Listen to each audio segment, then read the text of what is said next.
Welcome everybody to the massive clash tonight. Round 23, Collingwood versus Hawthorn. Jesse, we've been watching a bit of football lately. We've been watching a lot of football this week. Yeah, well, you and I were at two different games. I went to my first game since I moved to Melbourne today.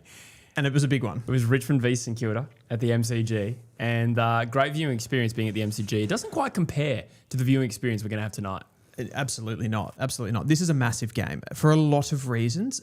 Firstly, from a Hawthorn perspective, if they don't win this game, they could fall all the way down to, I don't think they would get to 7th, but they could, in theory, miss the top 6, and they would definitely, almost certainly miss the top 4 if they were to lose tonight. Yes. Yeah, I was thinking that. I did just the tips during the week, and I was trying to work out like the implications of every result. And Melbourne are actually the biggest threat to finishing higher than Hawthorn, I reckon. I agree. I suppose, Geelong with only the West Coast Eagles to go, is it? Or is it Richmond to go? Hawthorn have West Coast. Geelong, I don't remember who they have. I think they have Richmond. But or Essendon. If Hawthorn were to lose this game...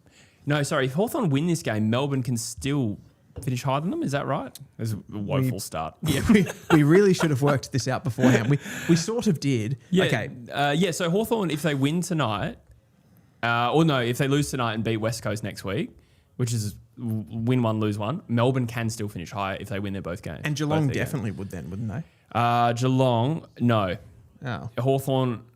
Hawthorn with... it doesn't make sense because Melbourne have a game on Geelong. That's why. That's right. Yep. That's right. Melbourne is actually a bigger threat Melbourne than Geelong. is a threat because of that win against Fremantle, of course. Yep.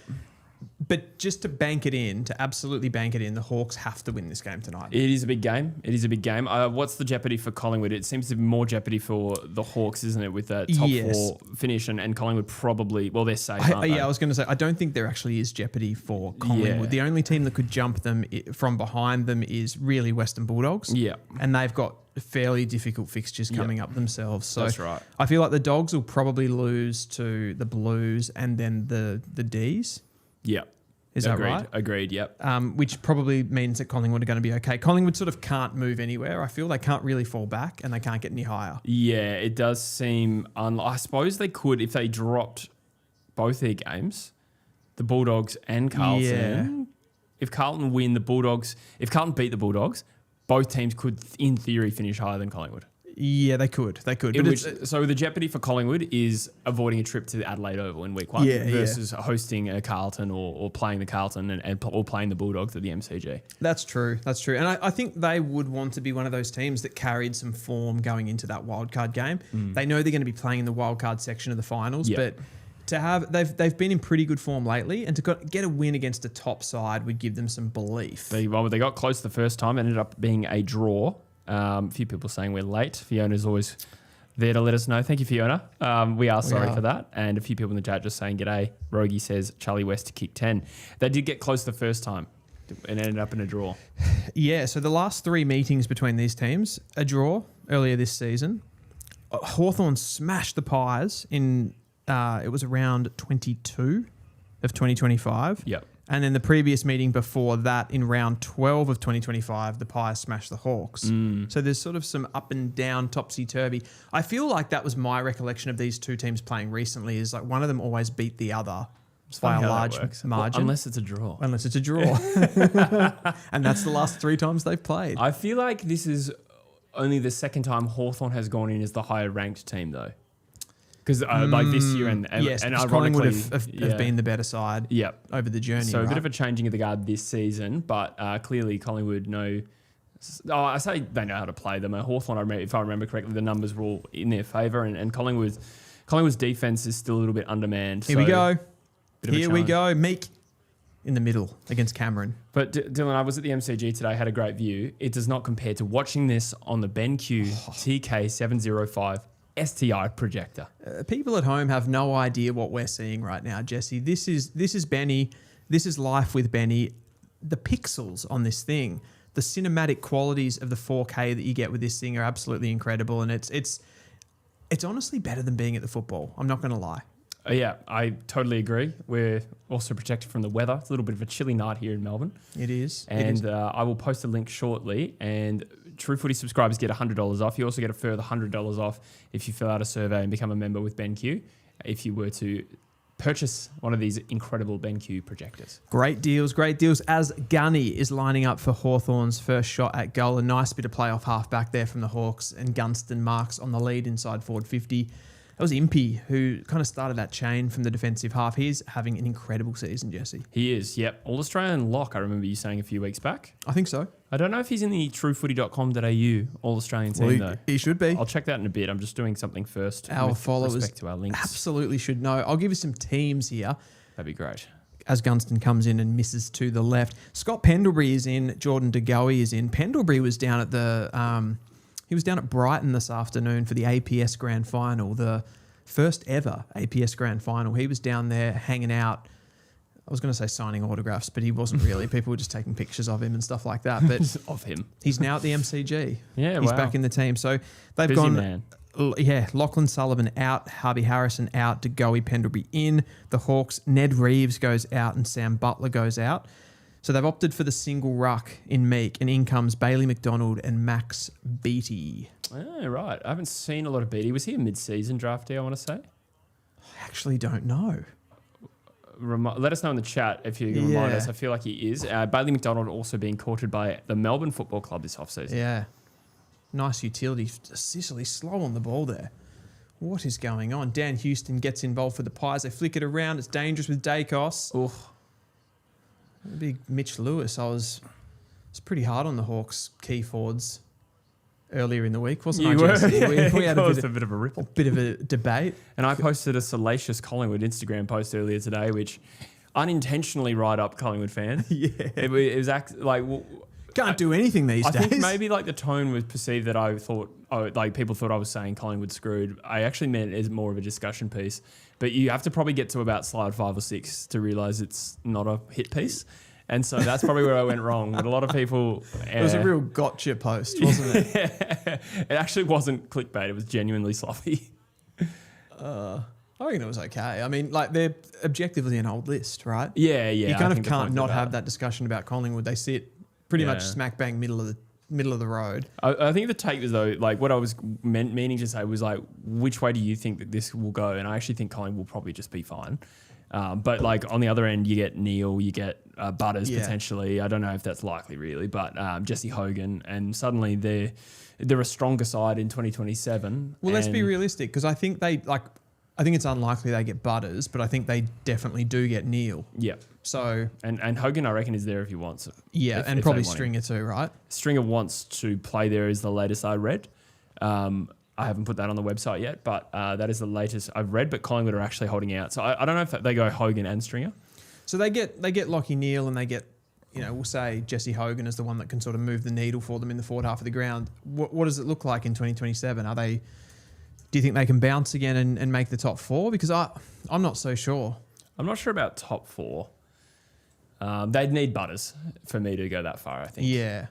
Oh, that's high. But they are still a good team. Oh, Newcombe. Goal. The Hawks are away. They look pretty dangerous early. Jai Newcombe out of the stoppage. We do have a super chat, Dylan, and I'm glad Sharpie, thank you, Sharpie, for your contribution. I'm glad Sharpie's pointed this out. This is the elephant in the room that we haven't brought up yet. The biggest football news of the day. The Waffle Eagles won again.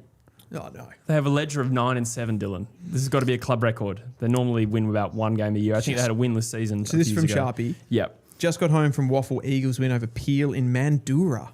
Mandurah is the correct way. Yes. Mandurah. Yes. What's that? For some reason, I was like getting that confused for a second with that area in like northern China. Manchuria. Oh, yeah, of course. Oh, yeah. It's very similar. It is, yes. Yeah. Boys played great against the ladder leaders, still in the finals race. Okay, they knocked off Peel, which is Fremantle's reserves. That is actually a genuine boil over. Yeah. Wow. The Waffle Eagles are about as competitive historically as the AFL Eagles in the last 5 years. So does that mean you're coming? Yeah. As a football side. I don't even know. I hope that's what you meant. I don't know who played well in particular. I have to. The Waffle site crashed because I think a lot of Eagles fans were like, "Oh my god, what's the ladder?" So they're actually clicking on there. Yeah, they're looking at the ladder, I reckon, because it's log jammed, and I know people really care, but it's log jammed. There's about 5 teams evenly on like the same amount of points, including my actual Waffle team, the Perth Demons. I mean, that's incredible. I've just I've looked into the comments right now as Collingwood go forward here. And some Earl the Sweaty Shirt 1550 has gone into our comments, clicked on our video to say North is shit. Like, fucking hell. Thoughts? Give me a break. Give me a fucking break. You get a nice comment from Sharpie, a super chat saying like the Waffle Boys are like they're getting it done, and I get North is shit. Yeah. We did a good job today. Good job. It was a good performance. The stats sheet does not make for great reading with respect to prospective Eagles coming in. Best performers, McRae, Marek, Hall and Schonberg by the stats, and Flynn. and then Brock. But you know who did play and impress? Garrison Ken, draftee. Well, potential draftee. Yes. Potential NGA. He's been playing some waffle. Prospect. So who of those players do you think, who would you, when you say like it's not for great reading for the senior team, who would you have liked to have seen? Well, you sort of said, are we coming as a football club? Like you'd love to see a larger, I think Hewitt's injured again. You'd love to see like Hewitt or Dewar, like some of the talented kids really. Bit of Rodriguez. Yeah. But instead it's probably guys who are not going to get selected anyway. So yeah. Oh well, still good for the club. But in any case, thank you for the super chat, Sharpie. Good morale. Riff says, do you think West Coast should look at Zane Dersma and how much would he cost? I'm intrigued on your thoughts on this. I think we're both going to say the same thing. Is Collingwood have a shot on goal, Charlie? Oh, nice. Big Charlie West! That one's for you, Rogue Riot. Rogie, your boy. What did he say? What did Rogie say at the start of the game? He's going to kick 10. Yeah, well, yeah. He's on track? He's on track, yeah. A goal in the first 5 minutes. That's Mitch Owen's levels of output. Mitch Owens kicked like 5 in the first half today. Did he? Yeah. So I haven't seen any of that game. Yeah. He, I think it was in the first half. It was maybe it was 5 overall, but it was like 4 and a quarter and a half, I think. Wow. Yeah. The only thing I saw, I logged into the game and I saw that Max Hall had 40. Did he? I didn't even notice. I didn't look at the stats throughout the game. I think he had 40 and a goal or 2. Yeah, he definitely kicked some goals. Dan Butler kicked some nice goals. Yeah, wow. Yeah. That's a nice goal from Charlie West. It was a nice running goal. He looks good, I think. We were speaking about him just before. He's probably I reckon for me, he's one of the more exciting of their younger crop. Yeah, okay. You're a bit of a Will Hayes fan too? Like Will Hayes. Yeah, I think he's a great outside runner. Meek out of the middle though. Watson. At the centre bounce. Delivers the ball inside 50. He's got a penchant for inside 50 delivery. No, he doesn't. No, I don't know. I just like saying that. Oh. I actually was listening to something. I can't remember what it was. Here we go. Oh, Schultz. Oh, is that? I presume that was off a kick and I don't know. Well played by Lockie Schultz protecting the space. A very wide-armed. Like it was a really. Maybe he was symbolising something else. How do you mean? I don't know. Oh, I do know. I just don't want to repeat it. It was an extremely robust goal officiation. Yeah. Put that on his radar chart. So is that Ed Allen's goal? Yes. Yeah, good point. So over the back. The youngsters combining. Yeah. Early. Schultz. There we go. The man from Manchuria. Manchuria. It's Jura. Mandra. Manchuria. Yeah. Northern China. Same thing. That wasn't even him. Like that was just where the game was today. Dear. Well, we had something there. I'm sure we had something. That's right. Penchant. Yeah. So I was listening to something. I don't know, the podcast, and somebody said a penchant. It reminded me of you. Yeah. I really thought it was penchant. Yeah. No, like a lot of people run with it. So, don't beat yourself up. I also thought the surname Beauchamp was just Beauchamp. But I think it's Beecham. Is it? Correct me if I'm wrong in the chat, but I remember seeing that on FIFA once, and I was like, whoa. Beauchamp. Maybe it's... yeah, that makes more Beauchamp. sense. Like, is it French or something? It does sound French. Yeah. Like, who's the manager of the French national Michael team? Beauchamp. I'm going to use the name until we confirm what it is, but it reads phonetically as Michael Beauchamp, was playing for the Socceroos. That's got to be like Beauchamp or something, doesn't it? He had a Beauchamp. Beach. I was right. It's most commonly pronounced Beecham in English, but obviously in France, it lists the French pronunciation. It says Beauchamp. I have heard that Beecham, but I don't think I've ever cross-referenced it back to the phonetic spelling. But Beauchamp is never right, which is the way it reads phonetically. Right. And we know I'm very good at reading things like for example, YouTube names and whatnot. Yeah. So we got a few chats here I want to get to. Shoe Snatch and Willie says, should review top 10 fan-voted games at year's end. I will load that up in the background. We'll just quickly chat about them. But there's also a super chat, Dylan, who says, as a Richmond fan, this is from Birdman, thank you, I'm not liking the rebuild. Saints game showed how trash our recruitment has been. Wow. That's strong. I was kind of hoping you would take this while I load up the thing and then I'll have my thoughts. Yeah, absolutely. It's hard for me because I'm like basing it. I'm probably going to just wheel out the same rhetoric that I always do about the Richmond rebuild. And that's, I honestly do just think you need to give this some time. Yeah, totally. If we're halfway through next season and we're having this same conversation, I think that's when you start to worry. I honestly think it's too soon. I agree. And this group of players, I don't think like objectively it has to be like if these guys had played every game and they'd been together for this amount of time, I think there's like a world where you can have expectations that it's going a little bit quicker, but it just hasn't. Yeah. So I don't think you can be that. Like it really is just a factor of having to wait and see what happens when these guys gel. I agree with everything you said, and just to add a little bit more from today, watching them. Admittedly, I was catching up with mates and having a few beers, so I wasn't like analysing the game through the teeth. But what I did notice was you could still just see the talent that some of Richmond's forward half ground level players have, like Seth Campbell, just watching him, and Taj Houghton, and then Sam Lawler with a strong mark. You're like, oh, these kids have got talent. And what Richmond would do as a team, I think at one point there was 3-9. And they would, was that West again? No, that's Long. Long, yeah. Yep. That's Pink holding the ball. We got a good start to this game. Yeah. They would have a chain where they have some overlap and an opportunity, and they would just overuse the footy or run themselves into trouble, which is very typical of those bottom teams. Like West Coast does the same thing. West Coast did it against Richmond, which is frustrating. But it felt like there was more going well than the scoreboard suggested, and then St Kilda were just more mature and better. Yeah, that was it. Yeah, I didn't see any alarm bells personally. I saw I can't remember which Richmond creator it was. I think they did a post, like an Instagram post or something, talking about, might have been like Tiger Faithful or something like that, and talking about like the comparison of like Dustin Martin versus Sam Lawler. I think there's a couple of things to that. Like he was talking about. It was Tiger Cast, yeah. Yeah, I thought it was Tiger Faithful, but it might have been Tiger Cast. Sometimes I mix up the pages. Yeah. On Instagram specifically. If it's on Instagram, it's generally Tiger Faithful, and YouTube's more Tiger Cast, I think. But point being that the comparison of Lawler and Dusty, currently as it stands, Sam Lawler is more of a forward half player. Yeah. Which means, and that's exactly how they're playing him as well. And I think that comes into the fact that he's got the hamstring injuries as well. It's just a lot easier on his body to be playing him as a forward at the moment. Yep. The outcome of that is going to be that he's going to have games where he barely touches the ball with how poor Richmond are at the moment. So I think, again, with him, you have to be super, super patient, and you have to take that he's going to do like 3 or 4 really quality things per game, and that's it. Yeah. Like that's the space we live in. And there's nothing wrong with that. There's nothing wrong with that. He can become a midfielder. Like, absolutely. He can. He will be. He did it, and he did it at under 18s level. Yeah.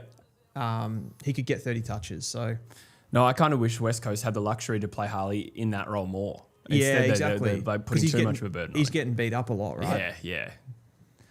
So I don't think it's a concern, and I think like look at Jason Horne-Francis' first years at Port, right? He played very inconsistent. Dustin Martin was inconsistent. Richmond fans, because of everything that we've seen over his career and the premierships and everything and the big game performances, you forget that people were criticising him in his first 2-3 seasons. Yeah, at the end of 2013, there was a lot of talk of him getting traded for a fresh start. And then, who would have thought what would happen 4 years later, become one of the greats of the game? Yeah. I mean, I think that talent was always there and obvious, but it wasn't always smooth sailing. Yeah. But I think it's obvious with Lawler. Yeah.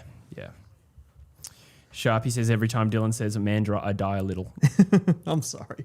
It's Manchuria. Josh Dacus with a kick in. So we've got a 3-point game at the moment.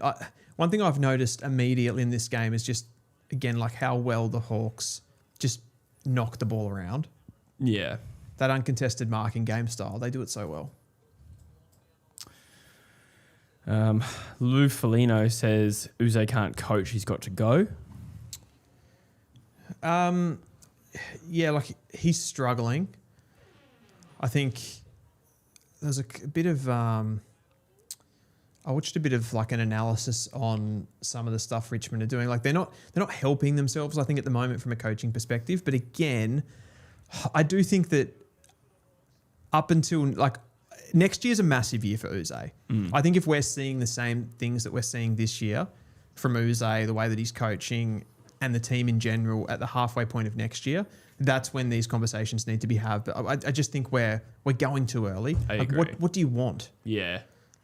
What should he be judged on, really, at the moment? Yeah. And they're going to have a bit of freshness in the team next year with Presti's leaving / retiring. Same thing with Nathan Broad. And then Tom Lynch, I think, is expected to re-sign, but that still hasn't happened They yet, need that. They need him to re-sign. Yeah, I would agree with that, actually. So, yeah, it'll be interesting to see like what it looks like when the young players are available, how many get picked, how many are left in the VFL. Like someone like a Josh Smiley almost would expect starts in the season in round one in the VFL. Like it'd be a big jump for him, even when his body's raring to go. It kind of makes sense to be conservative and say expose him to the VFL for a stint at least. Yep. Right. Yeah, completely.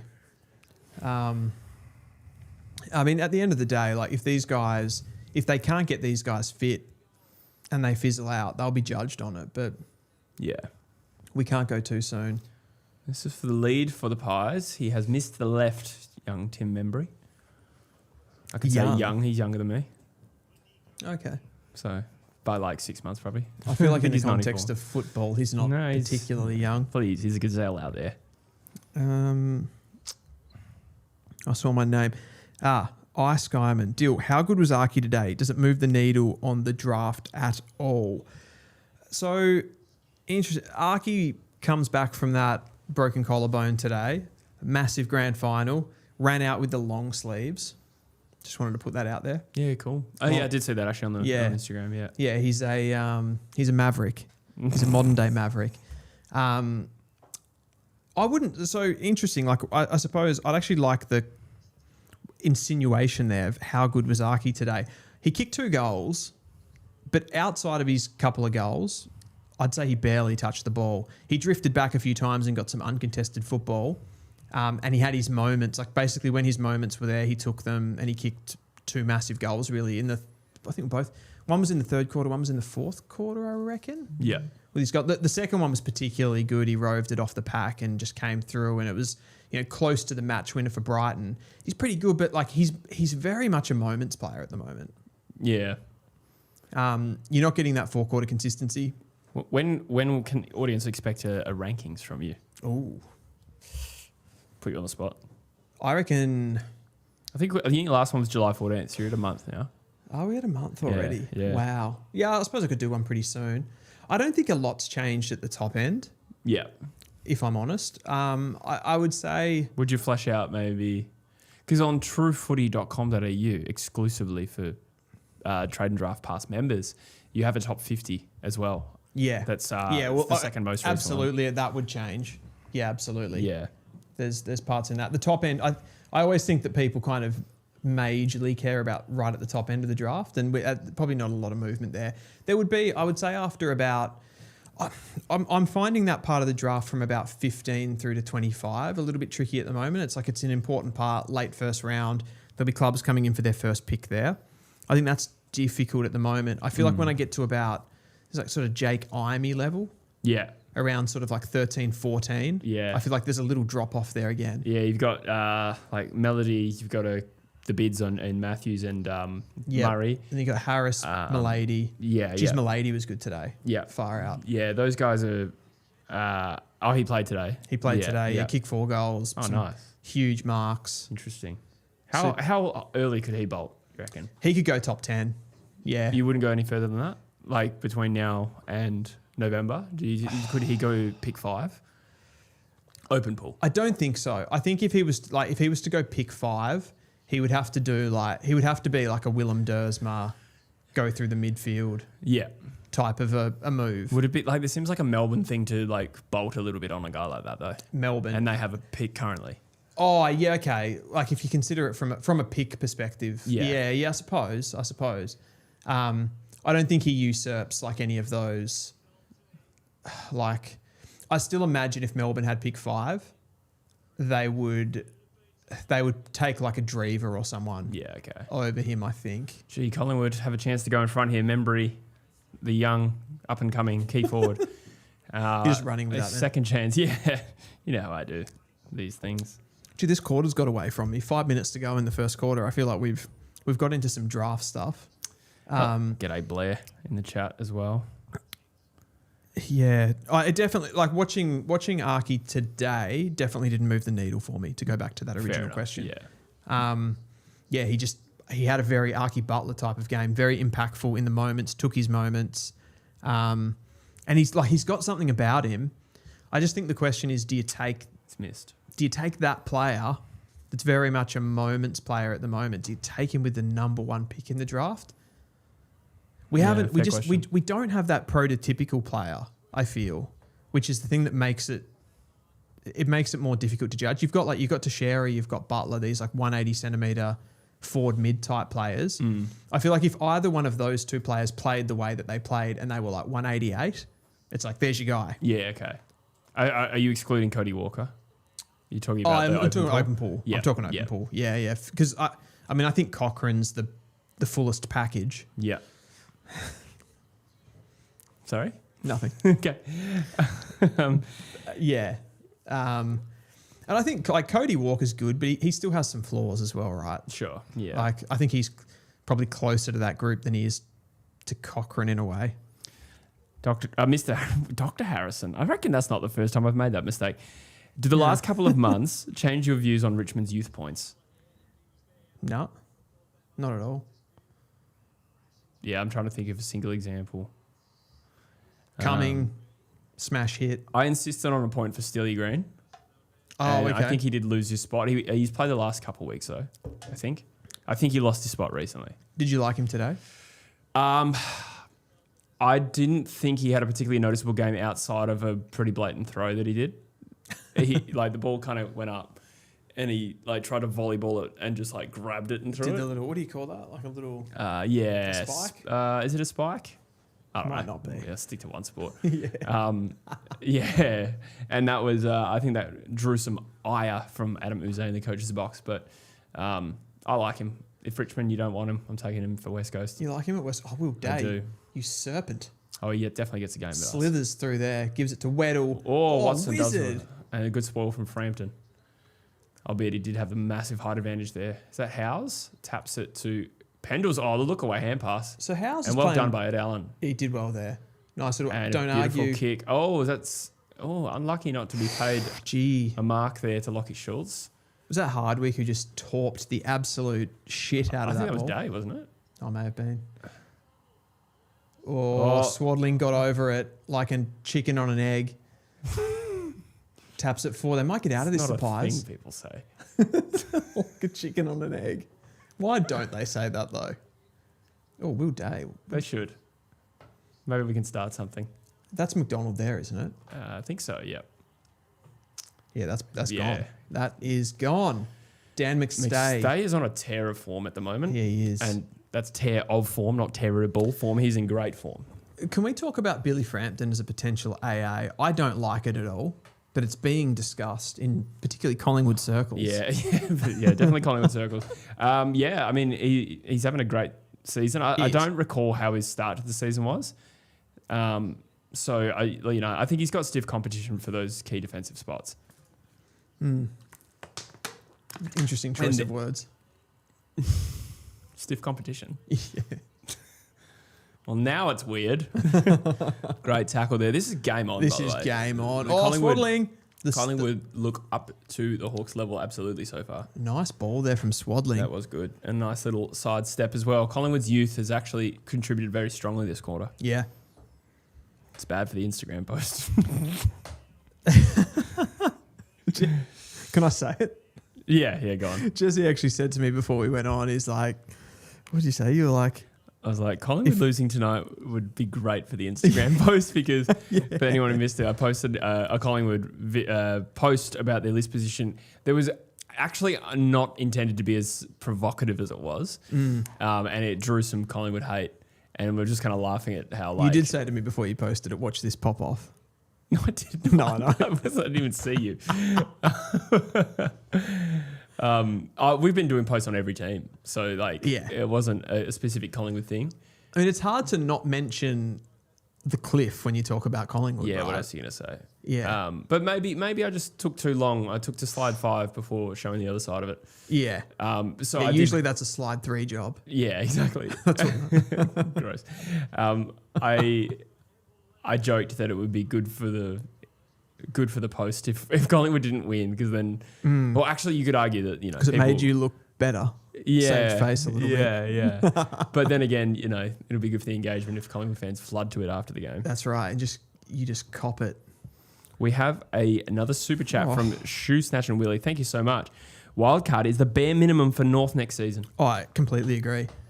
I reckon. My expectations of North for next season are quite a bit higher than wildcard. Probably not actually, but I think I'd be wanting to win a final. Yeah, okay. As a North fan, that including a wild card final. Yeah. But yeah, I think you'd be wanting to go top 8, and what I mean by top 8 is winning a wild card match. Yep.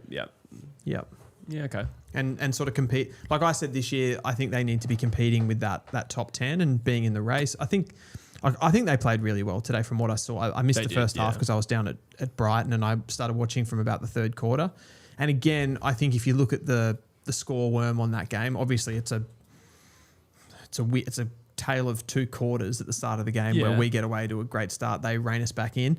But I think in past seasons, again, in that situation, I looked at that and I saw Geelong come back. I'm like, we're going to lose this by 50 now. Yeah. And we stayed with them. It even happened earlier this year where you guys stuck with them for 3 quarters and then they blew you away in the last quarter, right? Yeah.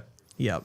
I mean, it's disappointing, and it's frustrating being a North fan in those games, because there are still moments where we could have won that game, and I feel there's like that moment at the end where Griffin Logue's like charging towards our forward 50 with the ball, and you can just see his brain ticking, and he's excited, and he's like, we could win this, but he does not know what to do. Yeah, right. And that's an experienced player, so it's like there's frustrations about it, but I suppose you got to show a bit of realism, I guess.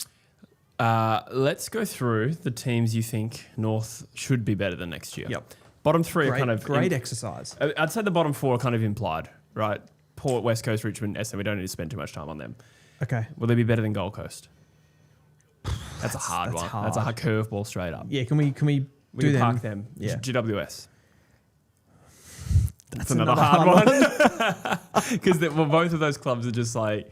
The gap between their best and worst is so enormous. This is the problem every time that you get excited as a fan about what your team's doing, because everybody else is trying to get better as well. Yeah, exactly. And this is where it comes, like when you do the youth points and things like that, are your young kids better than the next team that's around you? If the answer is no, then you've got to do something. It is going to come down to our recruits a little bit. I mean, this week it was reported that we're offering potentially our first pick for Nick Murray. Oh, okay. Yeah. I thought you were going to say Ollie Hollands. That was another run that got up this week. Surely not for our first pick. No way. That would be kind of funny. I think we could use it. Like, I don't think that's a bad pickup. Sure. In isolation. It's sort of similar to the Dylan Stevens move. Yeah. Sort of a high draft pick, outside type player that we need. I don't know what do you think about the Murray one? First pick for Nick Murray. Would you do it? Yeah, I didn't really process that when you said it. No. Yeah, probably not your feels first too pick. much, doesn't it? Yeah, that's a bit steep. I don't know how you maneuver it otherwise. Like a future first would probably put you in conservatively like pick 15 to 17. That's probably about right. Yeah, that's better. I'd say it? a future first. For him. Future first, I could handle. Yeah. For an experienced defender. Tasmania I feel like I want Butts. I like Butts the most of those. You can't lie. yeah, exactly. Yeah. Yeah, fair enough. Yeah, I guess from a gap in your list point of view, that makes sense. Well, let's keep doing this. I think we finish... St Kilda? We should... You got We're not real, moving anywhere, you got are we? real shaky after the bottom 4. Carlton, Western Bulldogs. It's getting tough. Collingwood. And then you're at Melbourne and Adelaide. Western Bulldogs, yes. You think you should be better than them next year? Yep. Yeah, okay. Yeah, I think so. I guess where Butters goes is a little bit of a factor in That's this a factor in exercise, that. isn't it? It is. I think we've got a little bit more balance than the Western Bulldogs. Yeah, okay. You did just knock them off too. I don't know. I feel like the capacity though, they're playing below it. So I think we'll finish. I think we'll finish above Collingwood. Do you? Yeah. Next season. Okay. I think we've got the Pies. Saints is 50-50. I think a lot of that's going to come down to how much progression they get out of their younger players. Just making note of the time of this so I can edit the clip and just store it for 12 months. Exactly. Yeah. Exactly. Gold Coast. What do you think? They seem like the prediction on them is going to be around like, can they get their shit together?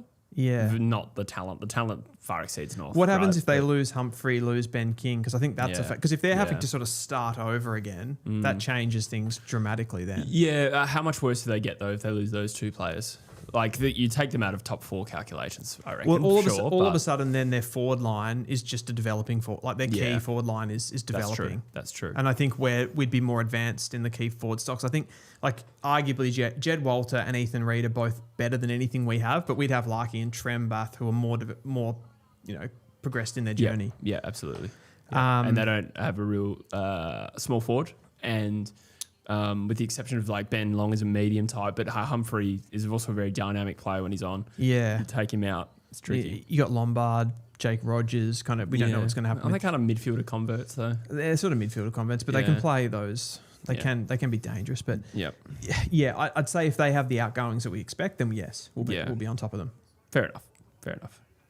Giants, I'm not so sure. I think they're just better than us. The Giants? Yeah. Yeah.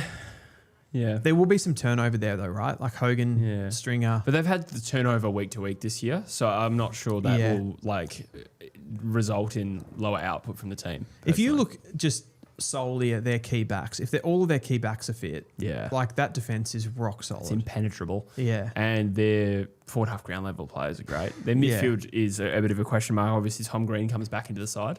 Off an ACL, we never know how smoothly that will go, but assuming he's good to go, that's an improved midfield too. And Callahan a year older and into his prime. Like that's a variable there that could really elevate the Giants. Absolutely. I think some of those back flankers they've drafted in the last couple of years could come on. Right. You've got like a Hannaford. Back flankers, Oliver and Taylor. Yeah. I think that's a couple of really handy players. Fonte, you've got like a Jack Owl who's kind of made his way into the side this season. Yeah. So the Saints, could we beat the Saints? Well, I mean, there's just as much reason to believe they'll improve. So that's just tough. Who knows? Naz is just such an massive individual variable as well. He is. Like he lifts that team several gears when he's on form, right? They're younger players such as Wilson, Philippou, those types. As good as they are, I still think they are potentially, like they're lifted by Anasai Wangan and Miller. If he was gone and they had to do it on their own, could you trust them? Well, they only played Richmond today. I'm not sure they look too phased without him, if that makes sense. What I mean is obviously you can't really base it off this performance, but it was clear which team was better. So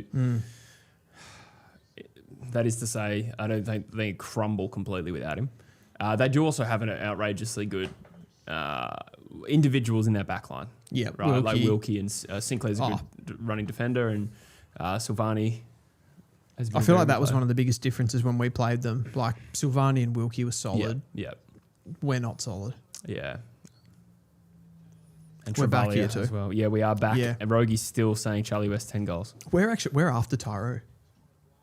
Yeah, I saw something. I'm a little bit behind on the trade rumours. Sorry, guys. I've been socialising this weekend for the first time in my life. It's not good enough, Jesse. So that'll be a tomorrow job. You can't socialise. I've screenshotted every time I've seen something. By the way, we should showcase the BENQ TK705 STI projector. And it's watching football like you've never seen it. It is. Did you see just before there was that tight cam shot on the players? That's when it really comes in. You can see acne scars. Was that the right thing to say there, Jesse? Sure. I don't know. Blemishes. You can see blemishes. You can see scratch marks from where the player's been tackled on their arms. I can see a little bit of plaque on Mitch Lewis's teeth. Exactly. I can see grey hairs that Billy Frampton is carrying.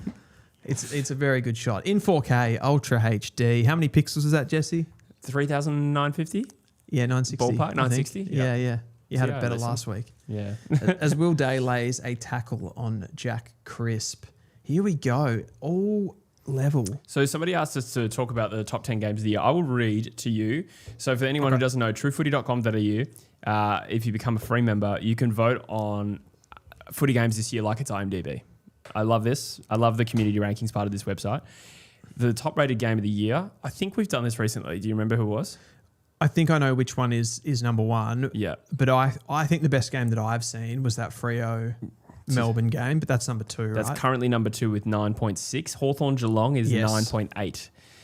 Equal second is Adelaide and Port, the showdown. That's up there. That's got to be like, that was the Berry kicks the winner. That was incredible. And then, was it Millera? No, it wasn't. Berry kicked the one that they thought they won the game with, and then Joe Berry. Yeah. Sorry, I was thinking Sam Berry. Right, it was Cook. Yeah. Fourth, you have to travel back to opening round at the Gabba, where the Brisbane Lions lost to the Dogs at the death. Was that Lockie Bramble? I can't even remember. I remember the game. Or was it Oscar Baker? Oscar Baker kicked one in Adelaide to beat the Crows. Oh, that was the Adelaide game. Yeah. Sorry. Yeah. Yeah, correct. Gee, those games, like, that feels like a lifetime ago. It was 6 months. Yeah. That game was as long ago as like the grand final was to that game of the previous year. Wow. You know what I mean? It's a long time. Yeah. Sydney St Kilda from a few weeks ago. Yeah. Sorry, the SCG fixture, not the Marvel one. The SCG one, the Saints. That was the first one, yeah. The first one. Yeah. Carlton and Geelong comes in at number 6. That was a good game. Carlton obviously winning by 4 points. Yep. Next we have Melbourne and Brisbane back in round 6. Melbourne won that game by 2 points.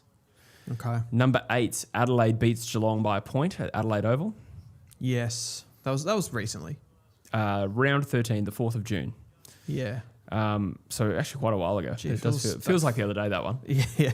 Collingwood and Hawthorn, the first time around, is at number 9.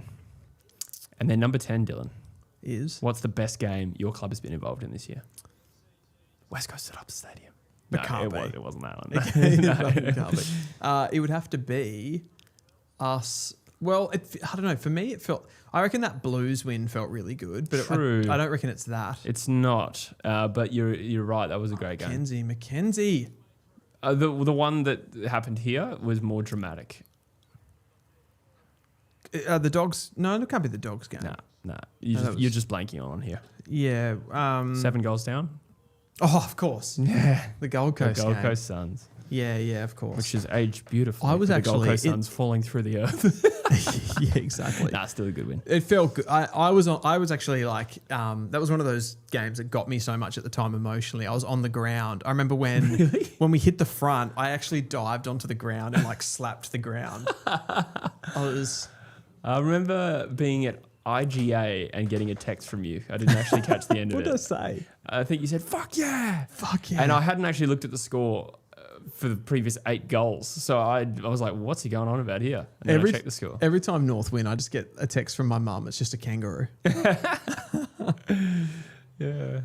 My dad does the same thing with an eagle, but I haven't heard from him in a while. That's good stuff. No, he doesn't actually send me anything. My dad actually sends me long tirades. I'm just ranting about West Coast after we lose every week. What sort of stuff is it? It's like, we've got to get rid of that oversized flank and Marek. No, he's very anti-Duggan.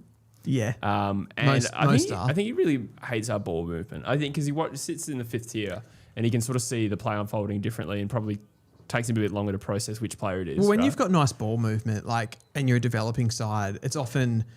it's obviously the high skill level players. So you look at your young players and if they're involved in those change, you can at least go like, yeah, that's nice. But if it's a grind all the time. We're just bombing it long and the forwards aren't leading. I think that's, to summarise his... Marbiel Chol takes a big mark. It almost wasn't a contested mark. It was, but it wasn't. The seas parted for him there. Oh, we just have a message from Lynn Smith. Do we? Yes, we do. Oh, there it is. Timely. That's Mumsy. Yeah. Oh, that's cute. That's very nice. Hi, Lynn. Thanks, Mum. It's a beautiful moment. These forwards we had a bit of a debate about this, Jesse, you and I. I think I'm right. I don't think that's the whole... I've been thinking about it and I'm doubling down. I am going to double down. I don't think Chol... I do agree. As he kicks a goal? If you throw Gunston into the mix, if you throw Gunny into the mix, it does change things a little bit. But if you don't consider him a key position forward, are Chol and Lewis in the top 10 teams in the comp from a key forward perspective? Chol gets in, as a second ruck. I'd say he's well above average. As a key forward? As a key forward and second ruck. Like, that's a role in itself. It's a role. Yeah. Yeah, I don't disagree with that. But they normally play Reeves anyway. Like this season, they've played mostly Reeves and Meek. Yeah. Mind you, though, let's move in the goalposts a little bit, because that conversation was about how can Kalshadir not get a game, and you said it was around like the Hawthorn's forward line is too. No, I agree with that. I agree with that. Just that I'm just picking a piece that works for me. Okay, around this. Fair enough. And that piece is that I don't think their key position forwards are a major strength in the competition for them. I don't know though. I understand why you don't think Gunston is a key forward, and I wouldn't typically categorize him as one because of his traits. But I mean, he plays as an aerial leading player, so does that? He's the main target. Yeah. So if you classify that as a key position player, but if you key position, you're generally aerial, right? Generally, that's the primary way you're found. Sure. Then you're kind of playing as a key. Yeah. So I don't. He's know. just a bit of an outlier. Yeah. Jai Amos is kind of like that. Oh, nah, he's more physical though. Is he? Yeah. That's definitely different to my impression. I feel like Amos is constantly in space on leads.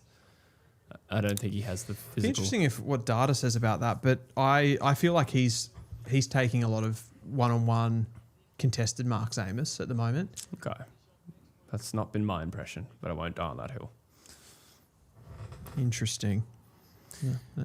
Bailey's in the chat and says, what do you boys think of how realistic the Neil to West Coast reports are? Collingwood still clearly front runners. Yeah, there was a post, the West Coast have re-entered the race for Lachie Neale. I wouldn't even give it a second thought. Just because you don't think that he'll be interested? Yeah. He was already willing to go to Fremantle once for less money until Collingwood came in, so I don't think he's coming to West Coast, personally. I probably agree with you. I feel like it would be a poor decision of you guys not to try your absolute hardest to get him, though. Sure, yeah. Yeah, which it sounds like we are. So yeah, that's something. But yeah, I don't know. I suppose it only really matters how he feels in October, but not sure. So Jai Amos is top 20 in the competition for contested marks. Okay. I think he's a pretty strong physical player. He's still behind guys like Dacos. Looks good. No way. Back to 1 point. Outstanding goal. He is the best player in the competition at the moment, Definitely. isn't he? Yep. Absolutely. I think you could argue that it's probably for me it's been Marcus Bontempelli. I think this season the changing of the guard has occurred. Totally agree. And I'm a Bont man, but it's undeniable. Yeah. Yes, he has actually surged back to number 1 on truefooty.com.au's player rankings, which I love. I love the player rankings.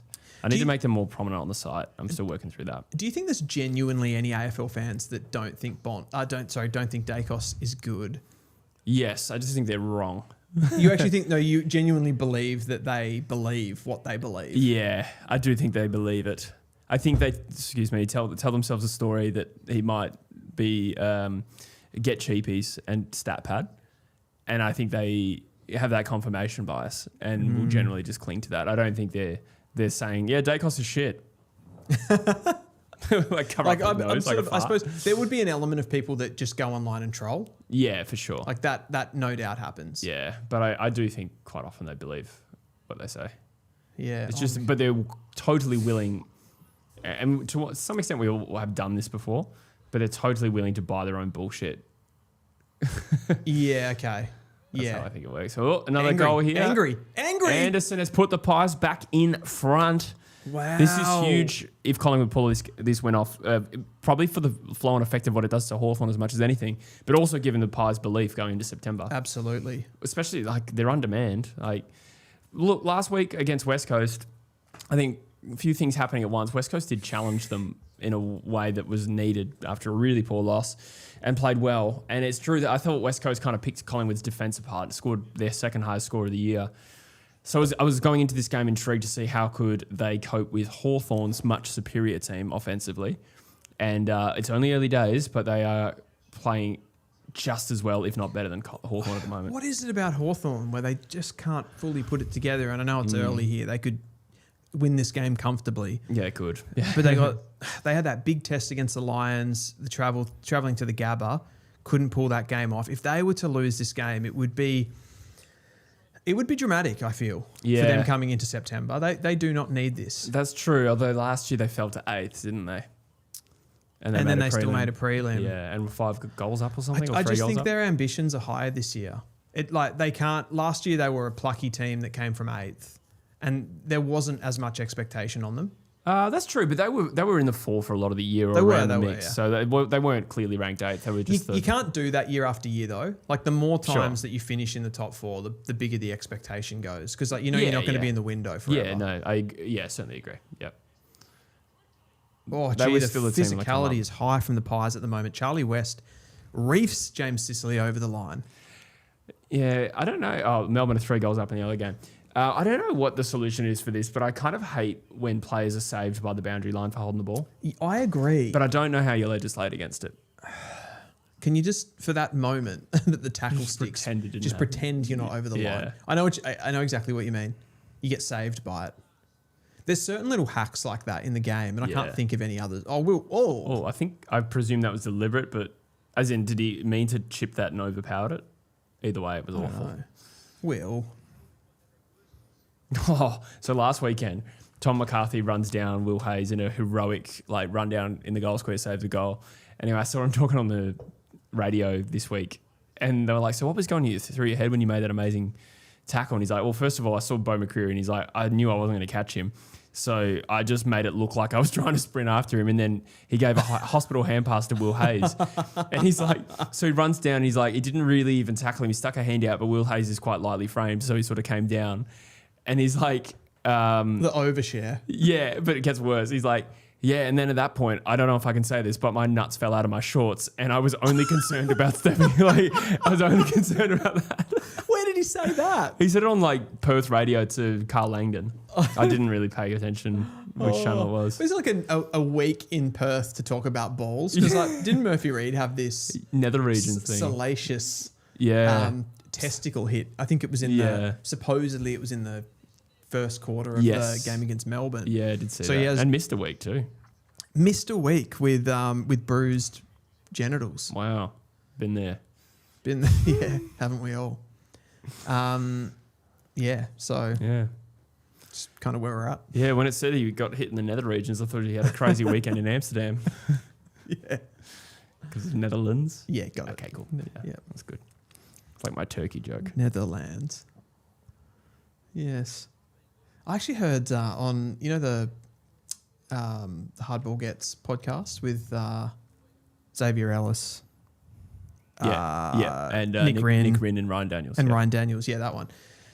Xavier Ellis was talking about it because he had in his career towards the end, he had chronic groin issues, and he was talking about he would have to get jabbed and genuinely unless he was joking about this, but he was saying he would have to fully get Charlie West? It is Charlie West. Great legs up in the stirrups and injected down there for numbing. Far out. Yeah. That's a crazy joke. It is one. Why joke about that? Shout out to Rogie. Actually, is this only his second? Have he kicked it or has he kicked 2? Yeah, he's still on for 10 though. Yeah. Here we go, Westy. If you do it once or twice, you can do it 10 times. Alarm bells for the Hawks if he kicks this. He's got it. Oh, he's got it. Yep. Great start for the Pies. Westy. So some people in the chat, including Pat Kaz, shout out, said that the thing with Dacos is people think that he's overhyped, which then leads to this resentment of him, which I think, and then, so I don't, they're saying that they don't think he's crap. It's just that he's overrated, and the overrated comes from that. I always distinguish overrated from overhyped. I think those are two distinct things. And one player I thought fell into one category was Nick Naitanui. Overhyped? overhyped in like Western Australian media. Yeah. And to be honest, by the time he finished his career, he was probably a champ of the game, like 3 All-Australian ruck positions. For sure. Yeah. But for a while there was a little bit more flash than there was substance, just for a little while. Yeah. And I concluded like people thought he was overrated because no one stopped talking about him, but nobody actually talked about him as the best ruck in the game. Do you know what I mean? Those are two different things, right? Yeah. Okay. With Dacos, I think... I like that distinguishing nature of that. Yeah. Yes. And there's a bunch of players that fall into that category, in my opinion. I think there's a lot going on with Dacos. I actually think it's quite complex. It's the big club of Collingwood that has to be playing into this. Will Day's gone back and just spoiled Marby Chol there. Oh. Collingwood really pressing at the moment. So it's the big club factor. It's got to also be it's got to also be the name. Ooh, interesting spoil there from Josh Ward. Very. The name. The Dacos name. Because I think people do, there's a high expectation and a high degree of rigor, I think, that comes on a player that has like people claim sort of like nepotism and stuff like that with a player. There was also the thing with his draft where he, people thought he was a number 1 pick and he only got bid on at like pick 3. So Collingwood got a value with him and all of that kind of stuff. And I think it kind of all goes into the soup. And then he gets like, he either gets like heavily critiqued a lot or glazed. Yeah. It's kind of one way or the other. It's never in between with him. Yeah.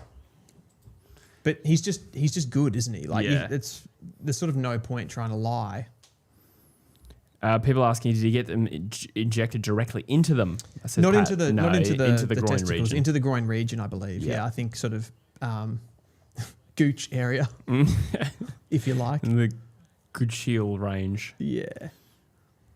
I hope I'm getting this right. This is secondhand information from a podcast. Fair enough.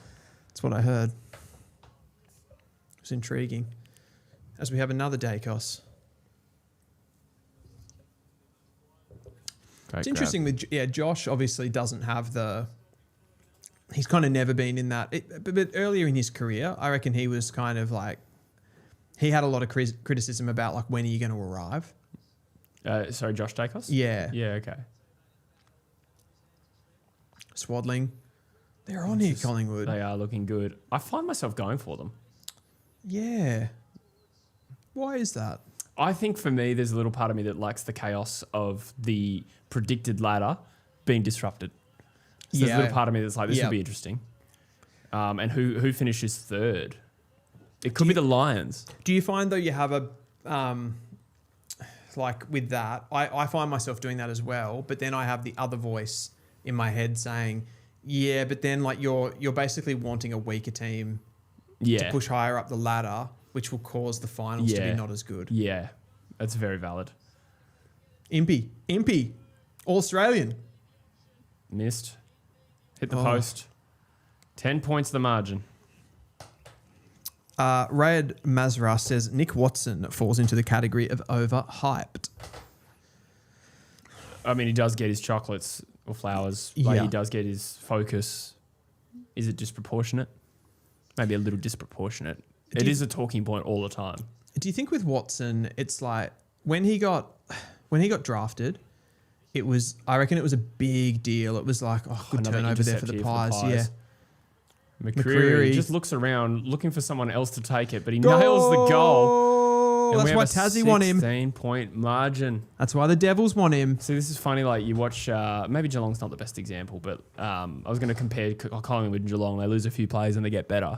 Maybe Geelong today didn't really back that claim, but it's funny. I think some of these more experienced and older lists manage their lists so much better for finals. Yeah, it's like their conditioning gets better. They look so much better. Like Collingwood's so much better than they were 6 weeks ago, and probably have less soldiers out there. That's true. That's true. And that's certainly true of Geelong. They certainly look like they've got more energy. Yeah. Just back to that Wizard thing. I just wanted to touch on that for a second. Like, so he comes into the league, and everyone's like, you can't take a small forward at pick 5 in the draft, right? Yeah. So he kind of has that hanging over his head. So that, like, the whole kind of community of AFL, the media and the fans and all of that, they kind of want it to go one of two ways. It's either going to crash and burn and Hawthorn stuffed it up, or it goes the other way. And once Watson performed to a high enough level, it's kind of like you got to glaze him. And then there is a bit of overhype there. Yeah. Gunston. Yeah, the Gunny. game's really changed with drafting and smalls. They're being valued more than ever. Yeah. Another one was Phoenix Gothard. That was unconventional for multiple reasons. The only difference there is the club is so off. Like the Giants are so off Broadway. Yeah. That a player like that is never going to get the same level of conversation, I feel. Oh, sure. Sorry, I was sort of moving away from the hype thing. I was actually just referencing the early investment into a small forward. Well, the Giants sort of have been doing that before anyone. Yeah. Yeah, so Watson 23. Gothard was 23 draft. Yeah, pick 12. Yeah, so same draft, Yeah. in fact. Yep. Yeah, interesting. Who was the top selected small forward before that? I was just thinking that. Darcy Jones was like 21, I reckon, or something. Which is quite early. Would you call Pickett, Cozzy Pickett, a small forward when he was drafted? Yes, I would. Yeah, 12? Yeah, I think 12. Yeah, 2019. That's a good shout. Obviously, he's far exceeded that, and maybe they saw that coming. But as in the fact that he plays as a midfielder, maybe they saw that coming. But you had to have been a bit of a visionary to picture a 170-centimetre midfielder 7 years ago. Yeah, I don't reckon they did. Probably not. It's just such a good small forward. Yeah. Just think teams... I reckon like the kind of explosion of data really sort of brought that because the club started to realise how much of a ground level game it was. Yeah. And then you start to go, okay, maybe we can put because you've noticed in drafts, I think that key position players, although they still have a massive importance, but you don't not many teams want to draft a key forward with number one as the Pies. That's an outrageous goal. Is that Rowan Steele? Steel Dog. Oh my God. 5 goals in a row for the Pies. Wow. And the Hawks are on their knees, Jesse. The Hawks have had a couple of shots there where they're running into an open goal and nothing's come of it. Yeah. A couple of behinds. So they're getting looks, but 3-7 versus 7-3 tells the story. Wow. Josh Rochelle pick 6. Good shout. From Ramirez. I wouldn't call Josh Rochelle a small forward, though. I think at the time he was, though. But would you call him more of a medium? Like a medium, it's not exactly a small forward. It's a front half. He's not a specialist crummer. I think you call him a small forward, personally. And back then as well, forecasting midfield potential for those smalls would have been braver. Yeah, I'm not sure if Isaac Rankin again. As Rankin. A junior though, he dominated as a midfielder, but still, I would kind of classify. Yeah, him he as was forward. he was like a pick 3. Yeah. Pick 2. I almost feel like 3. Rankin. I think is more of a small forward than Rochelle. Yeah. Okay. Even though Rankin's become more of a midfielder now. Yeah. Jeez, he's had a purple patch, hasn't he? Isaac Rankin. Oh, what did he have 40 the other night? Yeah, 39 or something. Kicks a few goals every game. Yeah. That game against the Tigers, if he wasn't playing, they lose that game. 100%. Yeah. Just looked over in the other game there. Melbourne are absolutely smacking up the power. They are. 38-8 in the first quarter. We have a potential boil over on our hands here, Jesse. The Hawks cannot get going. Birdman says Pies youth look way better than Richmond's. Hence bad recruitment / development. Come on now. I don't agree with that. Yeah. Come on. This is we talk about this a lot on this channel. This is a classic example of youth. So, okay, there's maybe some truth in the fact that if you put talented young players into a side that's got a lot of other experienced players into a good group, and they will coached. They will improve more. Yeah. But they'll also look better before they've actually made that talent jump as well. You can see that with a player like Murphy Reid fitting into that Freo system. He's done such a good job to get in there. So it's a lot of it's on him. But also there is just a fact that he's playing in a really good system and it works. They didn't have him the other night. Did you really notice he wasn't playing? Yeah. Not really.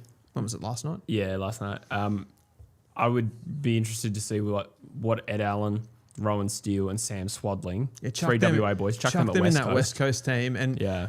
I think 2 things will happen. They won't play as well as they're playing now, and they won't improve as quickly as well. So Agreed.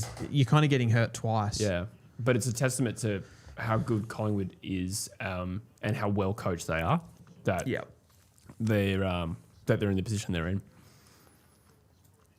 You can, I think, like what you can do is you can have a look at the decision making, like more broadly, and go like, was it the correct decision? You know, when Richmond obviously went to the draft super aggressively in 2024, like could they have been a little bit more cautious? I don't know. Like time will tell, obviously. But they did cut deep, and you can go too far. But at the same time, I think you can also not go far enough, and like maybe Collingwood will be an example of a team that didn't go far enough with their cutting. Maybe. And they tried to top up too much. I think there's comparisons you can draw to Collingwood's position now in West Coast. I would actually argue Collingwood look, from pure list demographics, not quality of team at all, and ignoring the fact that Craig McRae is a great coach, that's a behind. McCreary just had a gilt-edged chance to put the Hawks away there. If you just looked at the list 1 to 44 and compared Collingwood to where West Coast was, I'd say Collingwood in 20. You're talking about 2021. 2021. Okay. Collingwood looked more vulnerable than West Coast appeared to be at that time. Right. Yet they haven't fallen off. West Coast, there was a number of problems, but what I mean to say is, West Coast copped a lot of shit for being arrogant, for not being proactive. I don't really know what that means, so we're just parking that because you can get into a tangent. I think arrogant's probably the wrong word, but complacent is at the least of it. Absolutely right. I suppose arrogance maybe not the best way to describe that, but I suppose when you look back at that time for West Coast, you kind of,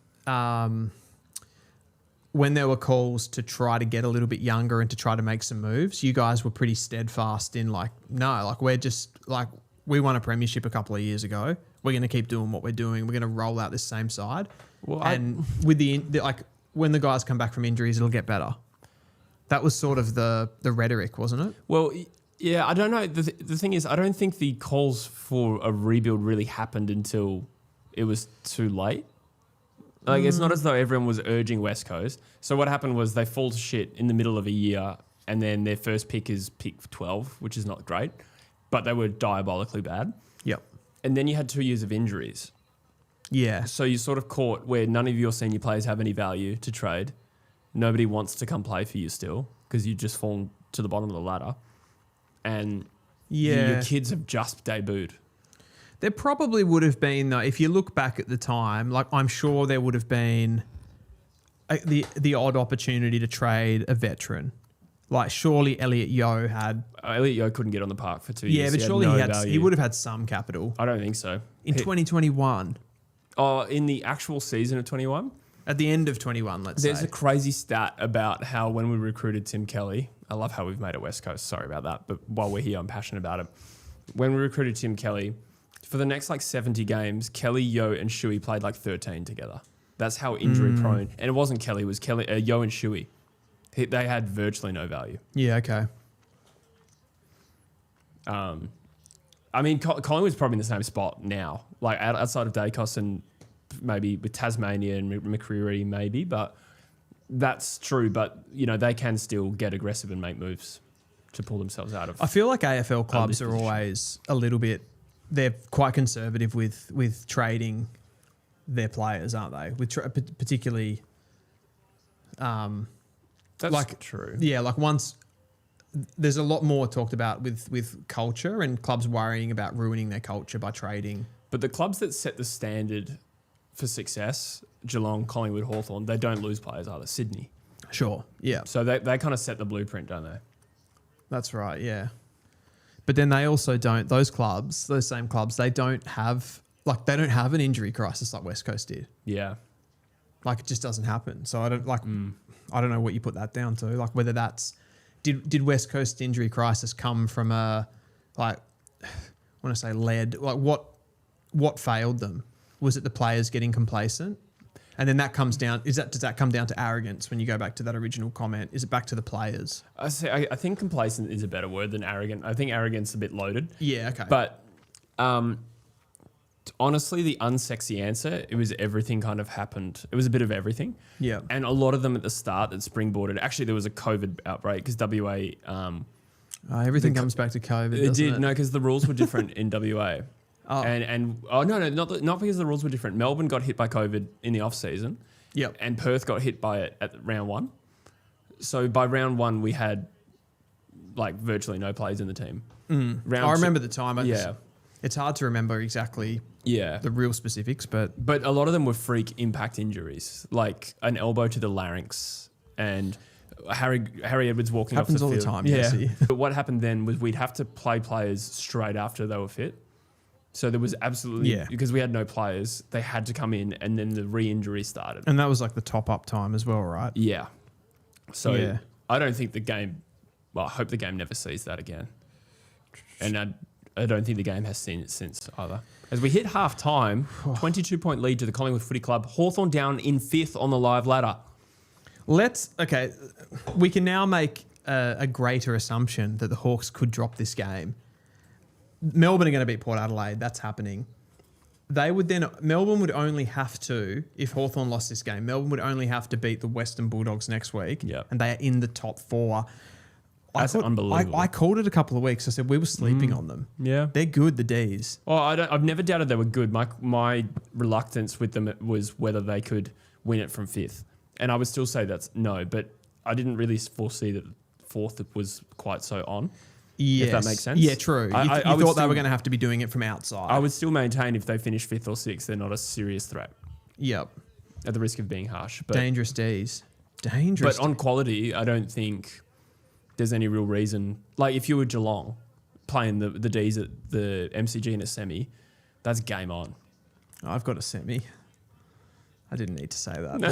It's not even a joke. I know Geelong did just knock them off, though, to be fair. But still, like, I'm not disputing how good they are.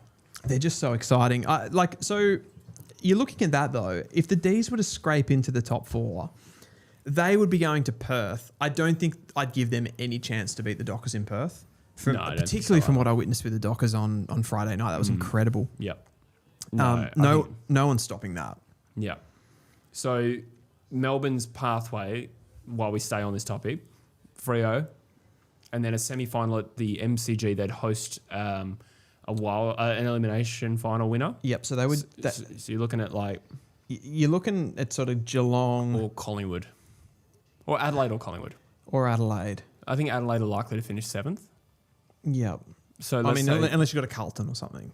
yeah. So it's Adelaide, Collingwood, Carlton. Those 3 Yeah. would be their opponents.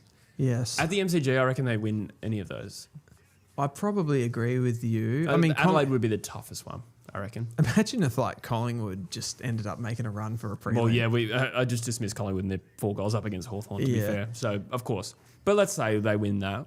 Yep. Then a prelim would either be at the Gabba, depending on what happens in the Sydney-Brisbane final. But see, this is crazy because Or a couple Sydney. of weeks ago we're talking about the Brisbane Lions not making the top 4, and now they might finish 3rd. Yeah.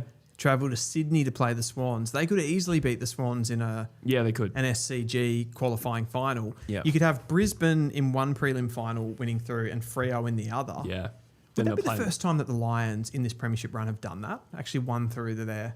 the first time since they've actually won flags. Yeah. But they've made a lot of finals. They have... In a have flag won winning qualifying. season. In a flag winning season, Because yes. the first one was from outside the 5 and the second one they lost to Geelong in the That's qualifying. right. Yeah. So is it a bad omen? I don't think so. It's probably fine, isn't it? A little bit of talk about Freo choking. I don't share that. Freo choked. I don't even know if it's fair to say they choked last year against Gold Coast, but even if you did, that's a 1-game sample size. Yeah. I reckon the amount of times Fremantle's been challenged this year, where with a team like Adelaide last night, who's had so much to play for, and Fremantle have less jeopardy, and Fremantle's still too good every time. So I think that the last night, the Adelaide Crows threw everything that they've got at the Dockers, and it did nothing. Yeah. It did absolutely nothing. They built a small lead in the 3rd term. That was as far as it got. Like, honestly, and it never felt like they were going to win that game. Yeah. Never. I thought they were trying so hard. Their pressure was so good. A lot of their good players were playing pretty well. Like, Rankin can't have a better game than that. Yeah. He was probably better than any single Dockers player. Yeah. But they would just imperious. No, in Perth, no one is beating that team. Yeah. I think... And no one has this year either. No one has beat them. If I had to offer a little caveat, and I still think Fremantle are the team to beat comfortably, they have had some luck with getting the best teams either at home or at a good time of the year. That has happened. So the travelling factor is a big deal because they play... I reckon they play so well under that just nice bit of emotion where the crowd is there. And you did see that, like they ride the waves. Like I mentioned it with the Melbourne game. Like they didn't have the run of the green with the umpiring. That can happen when you go away. From home, I think a little bit. And they sort of when they have everything going their way. But like these are the small margins of professional sport. But they're so much better than ever. Like particularly at Optus Oval. Like they're gonna Optus Stadium. Sorry. Yeah, that's Princess Park, Icon Park now. Was there it an was Optus? called Optus Oval. That's right. Yeah, Optus Stadium. Josh Tracy. Did you see some of those marks? Yes. Yeah. He took a contested mark at one point. I can't remember who he was on, but he sort of marked it like there. He marked it down low, like this one where he's sort of like he's diving, takes it there. He's a monster. Yeah. He's the closest thing to Wayne Carey I've seen. Yeah, fair call. I think Fremantle will kill any team they play this year on grand final day. Yeah. Okay. Part of that logic is not necessarily that they're 10 goals better than everyone. Part of that logic is what happens in grand finals is one team gets a lead and the other one drops off. Yeah. And I don't know. Once they get a lead. And I don't think Fremantle's going to roll over. I think they're a remarkably mentally strong team. For grand finals either go one of two ways. Yeah. They either end up 60 points or they're 4 points. Yeah. That's kind of the... That's true. Yeah. So, no, I'm... reluctant to say it, but I'm on the Fremantle bandwagon as far as someone who doesn't like them goes. Like I'm a big believer, I suppose, is the way to put it. Yep. I think I'm getting there. I'm getting there with the Dockers. I think some people reference the 2015 Dockers. That was completely different. Fremantle were cooked in the second half of that year.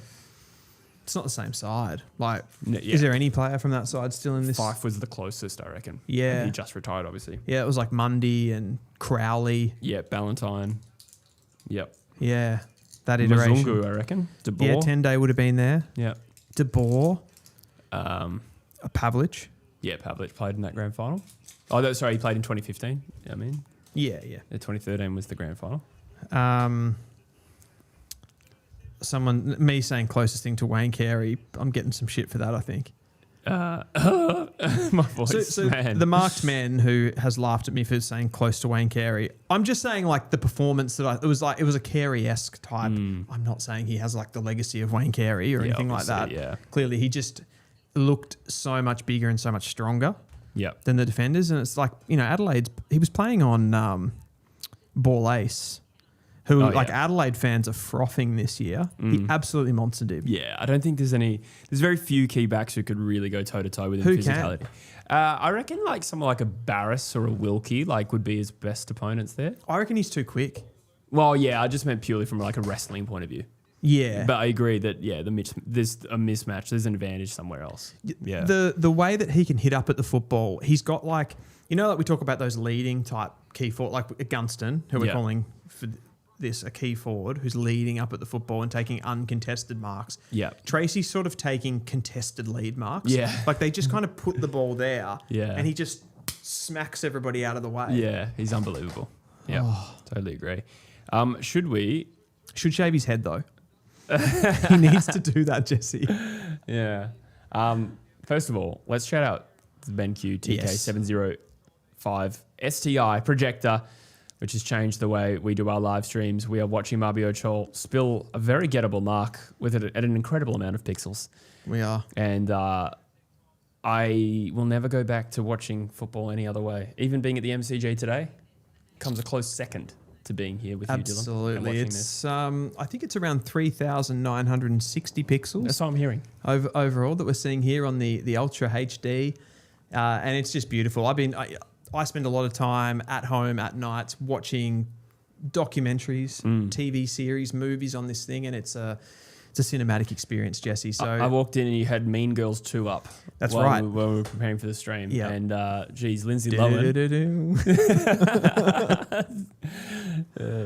It's too hard to explain that one. Yeah. Yeah. Also, if you want to find more information, click the link in the chat. There's also links in the description. If you're a True Footy subscriber, you get $100 off. You get a further $100 off if you fill out the form and become a member with BENQ. And then that's $200 off a potential purchase. But just click the links and check it out. Absolutely. Dunning-Kruger says Brisbane are going to love playing Freo at the G. Oh, look, I can't rule out Brisbane beating them. I've offered my prediction, but I don't want it to sound like I'm dismissing the Brisbane Lions, which I think Dunning-Kruger actually... did you say it was Dunning-Kruger? Yeah. Yep. Yeah, he's actually picked me up a few times for that. Discounting Brisbane a little bit. I like putting away the True Footy hat, me at home watching the footy. Yep. Please, Brisbane. Please make the grand final and win by 10 goals. You're big on the Dockers, though. I think they're a remarkable team. Yeah. Okay. So your Brisbane Lions and the Dockers are playing tomorrow at the MCG. You're tipping the Dockers by 60. It sounds horrible when you say it like that. That's why it is harder to see at Brisbane. I was picturing more like a Sydney or a Hawthorn. Yeah, but you can't kind of have it that way. Yeah, I know. I would tip Fremantle. 10 goals is a little bit on the nose. But I would tip Fremantle if the grand final was tomorrow. Okay. Yeah. That's my current prediction. Fremantle to beat Brisbane in the grand final. Yes. Okay. I'm not 100% sure if I'm clearly there. Fair enough. I've definitely come around to the fact that I don't see this Freo team crumbling, but I can't shake the feeling that I don't think the gap is big. Oh, that's fair. Particularly to a Brisbane Lions. The gap between their best is infinitesimal. The gap between their respective worst is enormous. Yeah. Like Brisbane's worst this year. Like Fremantle haven't played like that at all. Of course. Yeah. You probably do get a bit more of an out though when you've got two in the pocket though, right? Yes. Of course. You have an out. Yeah, but does it make them more likely to beat them on grand final day? I don't know. It's going to be interesting. Zorko played pretty well today. Is there an HDMI sort of implement that I could use? There is a HDMI sort of implement. Producer, can you get on that? I'm going to go to the bathroom. Okay, cool. While I'll this stay happens. with the chat. Yep. Yeah, you do that. Cool. Rani says, can't discredit what Freo have done this year, but Lions on grand final day is a different beast. 10-goal wins. You reckon they beat Fremantle by 10 goals? I just don't see Fremantle getting rolled. I'd love it to happen. But even then, if Fremantle lose this grand final, thank you so much, producer. If Fremantle lose this grand final, they're just going to be back next year, aren't they? They're just going to be back. Inferno Tree says Harrison looking to not get dropped again. It's Harvey Harrison. I think Orogi's saying the young guys have been brilliant. I've agreed. I actually, through the talking, I haven't really noticed Harrison specifically. I'll keep an eye out now. But Charlie West's been fantastic. Ed Allen's had some nice moments. Swadling's had some nice moments. Totally agree. The youth is absolutely contributing to this 4-goal lead. Issa says Hawks look slow. Oh, sorry, the marked man says that. Hawks look slow tonight. I wouldn't worry too much about them. I'm a Hawks fan as well. Yeah, like there's this lurking part of me that thinks Hawthorn could be vulnerable at the moment, but then come finals, they might turn into a different team. That's what we saw last year, and it could happen again. It just depends on their run. Like if they were to hypothetically finish 5th, who do they play in an away semi? We can just work that out at some point. Who presents the cup for Freo? This is Stat Chat Sports. Shout out Stat Chat. Great channel with quiz format content. It's awesome. Who presents the cup for Freo if they get up? Oh, I've just lost my Wi-Fi. I think the rest of that comment suggested Alan. I think Pav is an interesting one, but he's CEO of Sydney. So has that happened before? Is that a conflict of interest? Would Sydney respect that? Well, certainly not if Sydney play in that grand final. Holy shit. Other than that, I reckon Fife's a shout. David Mundy, another one. Fill me in. Who presents the cup to Fremantle? And I started to say Pavlich, and I realised he might be on the opposition team, CEO. So true. Yeah, it's not going to be him. Let's say Sydney lose a prelim, would they do that? He'd be the right one to do it. But you got Sandilands, Fife, Mundy, all would be valid. Sure. It'd be kind of funny to see. I mean, I know you're not a WA guy, so this doesn't mean much to you, but like the ones, the quintessential Dockers for when they weren't that good. And this isn't disrespect for the players, but like Sean McManus and Paul Hazelby. Clive Waterhouse. Yeah, like that kind of, it'd be so funny to see them present it as well, but there's a few other options there. I do want to show a feature of the website. It's just a free game that anyone can play. It went large. I just want to say, Shoe Snatch and Willie, he's dropped a super chat, says just get the vibe that this grand final will be a thriller. I agree. Awesome. That would be awesome. I agree. I feel like if you have a Brisbane, so that's probably where I disagree with you. I sort of get your logic with the Freo thing. But look how fast they finish games too. Yeah, I know, but I think Brisbane are, and this is going to sound crazy because of their home and away season form, in those types of games, they don't do that. I suppose that's true, yeah. But I can also just picture it in my head, halfway through the third quarter, Fremantle break a 25-point lead. Brisbane won the last 2 flags. They drop off. Crumbles. Yeah. Yeah. That's the visualization I have in my head that I don't enjoy. And that's it means utterly nothing really when you think about it. But that's the way I see it. Yeah. I just feel like Brisbane are too mentally strong for that to happen in a grand final. But like you even go back to 2023 with the Collingwood game, like they were so strong in that grand final. I just realised something. If I put this on the HDMI, you won't be able to see it on that, can you? I won't. I'll be able to see it on here, but I'll have to look off your computer. You'll have to look off my computer. All right. Yes. That's okay. Yeah, it's not going to come up. up. That's okay, because I want you to play the game. Not myself. Yes. We're going to play a game. Shrewfooty.com.au. I made this game weeks ago. Forgot about it. Forgot to promote it. Promoted it.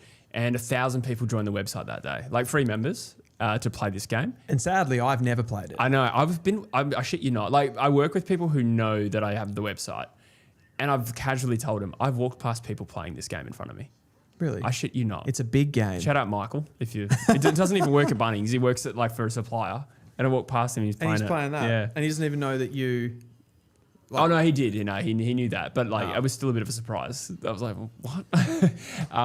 You should have gone along with that. Inspired by 23-0. Yep. I'll explain the premise to you. Inspired by 23-0. You create a team of 18. The rules are you can pick one player. 18 players. 18 players on the field. You can Whereas only have 23-0 was like... Five. Yep. There was different versions of it, but the classic one, yes. You can pick one player from each club, but it works as like a dice roll. You'll get Melbourne midfield, and you can choose Cozzy Pickett or Jack Steele or whoever you want. Yep. Or you can respin the club 3 times, and you can respin the line 3 times. Okay. Now, I created this game. I know all the player ratings, and I can't break into the top 20. Somebody got a 96.9 on this game, and I can't even get anyone. You can't beat them. Can't beat it. And the reason is, and I think this is a really good symptom, is because strategy is really important to the game. And I haven't played it too often. I've played it 20 times. How they're getting you, they know when to spin. Yeah. Whereas you're just going, oh, I've got Melbourne. Yeah, I know who the highest rated player is, but it doesn't help me. It doesn't help you because they spin better. Yeah. They're playing chess and you're playing checkers. Yeah, absolutely. So I'm going to show you this. Okay, let's do so this. You're going to be able to see it. So how the team works, you got the field view. Can you see that okay? I can see that fine. Okay. We're going to spin the wheel. And you have gotten Hawthorn forward line. Hawthorn, this is actually quite ironic. Yeah, true. Given the conversations that we've had lately. I will pick Mitch Lewis. No, I'm kidding. I'm going to pick Nick Watson. Good choice. Oh, wait. I bet you rated Jack Gunston higher. Don't try and psych me out. Or is this pure form? This is if FIFA came out today with the ratings. How good is this player? Nick Watson. I won't give you any hints. Okay. But now that I've done that, you made the right choice. You made the right choice. Okay. Now you've got Gold Coast Ruck. Do you go with a Jared Witz? Do you respin the line or do you respin the club? You respin the you will get Gold Coast back at some point. You respin the position. Yes, that's what I would have done as well. Yes. I should also point out the game requires a structure of 2 or 3 key backs and 2 to 3 key forwards. Okay. And picking 4 or 1, you will deduct a penalty of 4 points. So don't pick 4 key backs. You got to stick to a general structure. Okay. Outside of that, and I probably should have put this on the site more. It doesn't matter if you pick a winger or a general defender or a rebounding defender. It's not so sophisticated that it's like you don't have enough run and carry. That'd be nice. Maybe a premium or like a future edition of this. But yeah, just key backs. So respin the line. Respin the line. You have Gold Coast's defense. Oh, Gee, this is tricky. Sam Collins, Ballard. Would Sam Collins be the highest rated? I feel like Bodie Hewland might be. You should also consider like key backs as like, can I find a better one? Yeah, and I can. So I think I can find. I don't think this is good either. So I'm gonna spin the line or the club. So will I get forward now or mid? So I'll get mid or you forward. could also get the same one you got before. Not the same one you got now, but you could get back to ruck. Oh, could I? You could. That'd be sickening. It would. Gee, this is about to start again. It is. That's gone really quickly. I do want to power through this game. Okay, spin the club. Club. Okay. You've got Collingwood. Great. There's one obvious. Oh, it's defense. Sorry. Defense. I'm going to go for. Oh God, it's not great, is it? I will take Darcy Moore. Would you rate Darcy Moore high? Don't try and just go with your gut here. Darcy Moore. Okay. You've picked your first key defender. Port Adelaide ruck. Oh, Christ. Spin the club. Richmond ruck. That's a bad respin. Spin it again. Club. Yep. You're burning through your spins. Oh man, I'm killing. Melbourne ruck. Okay, good one. I'll take a Max. Kalani White. Max Heath. I heard Max and I picked Mapley. Port Adelaide forward line. Oh, Georgiades. Cool. So you got O'Keefe forward as well. I don't think this is going too badly. Oh, now I'll take a Sam Taylor. Yep. By the way, guys, you can play this for free on truefooty.com.au. Sydney for Charlie Curnow. Okay, so you pick your second key forward. Carlton midfield. I will take. Oh, that's not great, is it? Spin the club. You can't. I can't. You can just spin the line. Patrick Cripps. Because a Wiedering could have been there for the respin, but okay, Brisbane. Brisbane midfield. I'll take. This is tricky. Hugh McCluggage.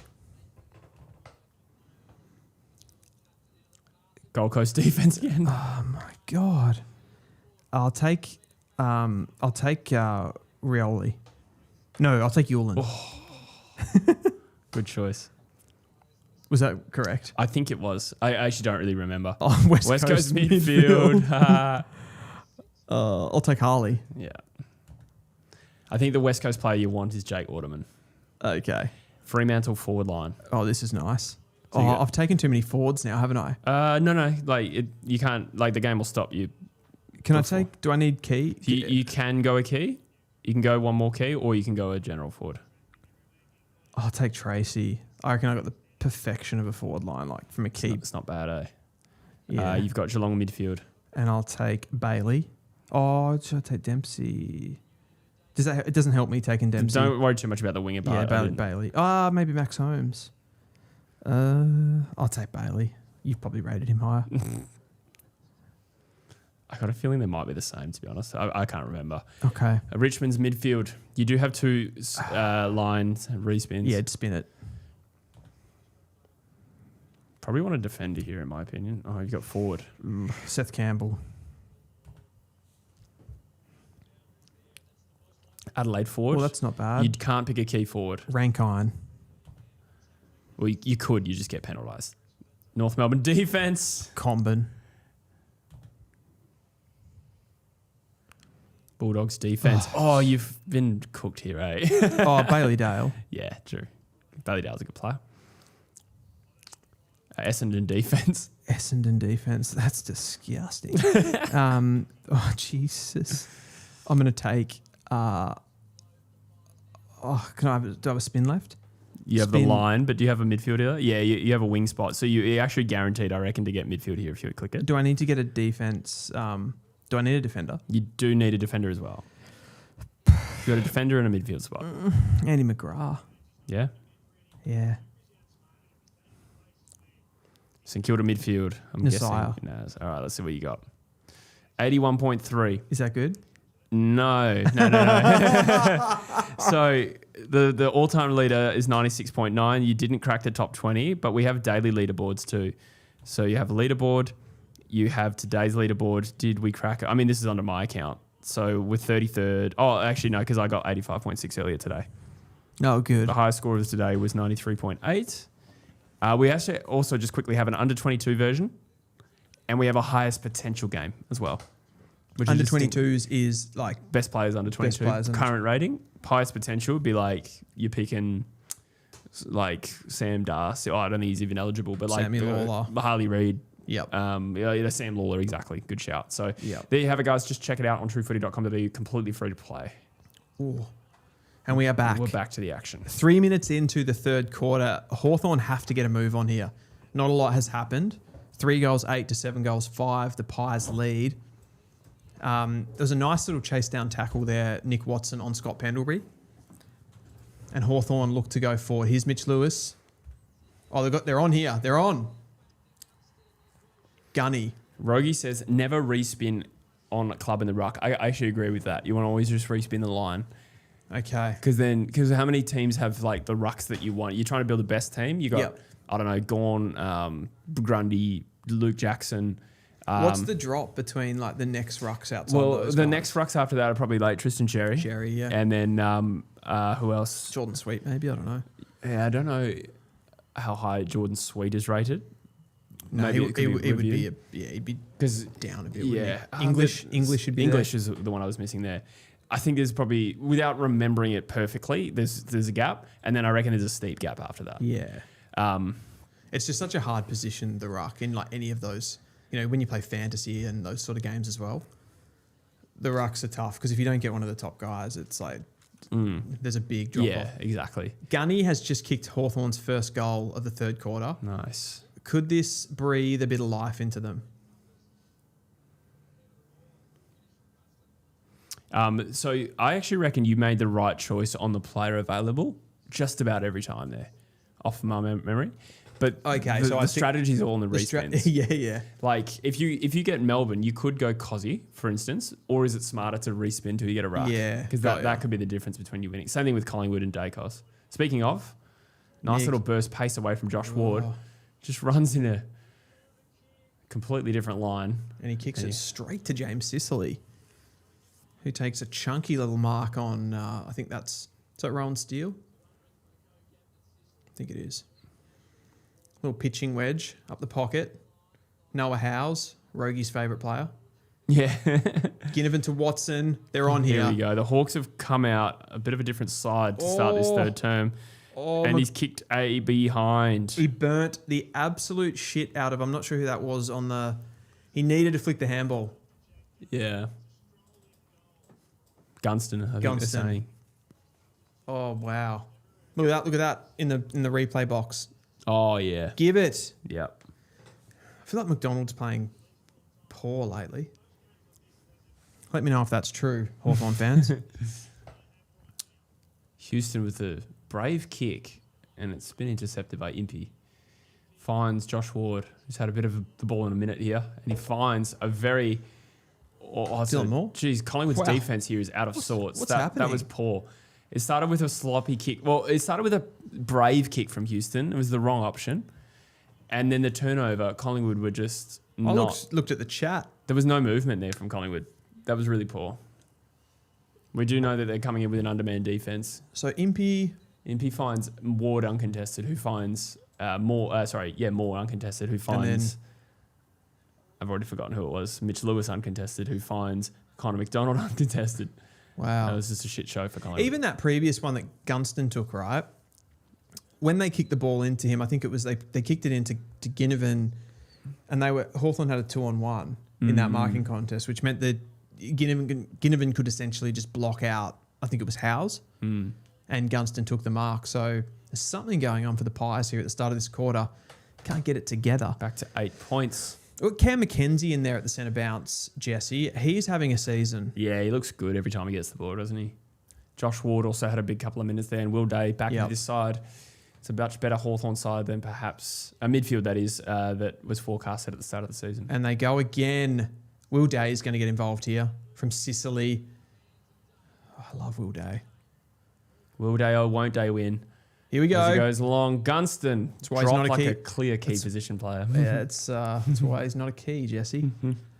Oh, Mackenzie's got to go. Does pretty well there. Doesn't bring it down. He's got the free. He's got the free. Little soft. Didn't feel... I'd like to see it again. I guess it's that front on contact kind of one again where Quaynell's not looking at the ball. Yeah, it's where's Quaynell's eyes is the question. Yeah, let's see. Yeah, no, it's fair. Yeah. It's fair. Yeah, fair. He makes front on contact. The official UFL says the only clean one-to-one comparison of AFL and NFL I can think of is Collingwood and the Dallas Cowboys. The Pies, to their credit, at least win important games plenty of the time. I don't know enough about the Cowboys. Yeah, I wouldn't even know I don't know anything about them. No. I wish I could comment on that.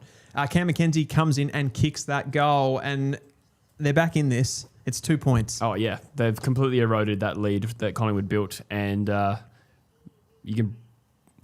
Maybe we need to... Excuse me. Maybe we just need to park the what a Hawthorn do from fifth conversation. we may. They're just conversations. We're just here to explore them. No. That It's a nice Instagram finish. post. Let's see what's going on there. Yeah. You're loving this, aren't you? I feel like I can't really lose. Yeah. It was not my intention, genuinely. So, yeah, if the Pies win, you get the chaos of it, yeah. of the finals being turned upside down. And if Hawthorn win, you get to win. I win. Or just don't look as stupid. I don't know if I really win. Pendles. That's ball. He's not happy, Pendlebury. He is not happy at all. Meek gets the free kick. Finds Will Day. Who finds Sam Butler? No, Massimo D'Ambrosio. I don't think Sam Butler's playing, is he? He got dropped. Yeah. Yeah. He D'Ambrosio. looked like Butler. Here he is. Just about all Australian a couple of years ago, I reckon. D'Ambrosio made the squad. Yeah, controversially left out in the eyes of Hawthorn fans. Yep. An elite winger. D's fans would definitely have one eye on this result while their game is on. I saw this is a massively off track thing, and I've brought it up because D'Ambrosio reminds me of the Bombers. That's a good He may kick. have kicked that goal. Oh my goodness, he got close. Someone, I think it was, now I've forgotten his first name, Brad from the Hawks Insiders, made a post about the Dockers. I want to say it's the 2021 draft, the one where they had two selections inside the top 10. Yep, got Amos and Erasmus. And then they got Johnson, I think, at 21. 25? No, let's go 21. 21, maybe I think 21, it was. Yeah. And people started commenting. He was basically just pointing out how well that draft has gone for them now with Amos and probably didn't look that good to begin with, but it's gone well for them now. People then brought up like, oh wow, like look at Essendon's draft with Hobbs and who else they get that year? I only remember Hobbs. Yeah, and I think the only player that's still on Essendon's list from that draft. So from that draft that Essendon drafted, the only player that's still active is Watson. Is Voss. Finds the key forward who nails a goal, and the Hawks are in front in a quick and a flat. I've had beers.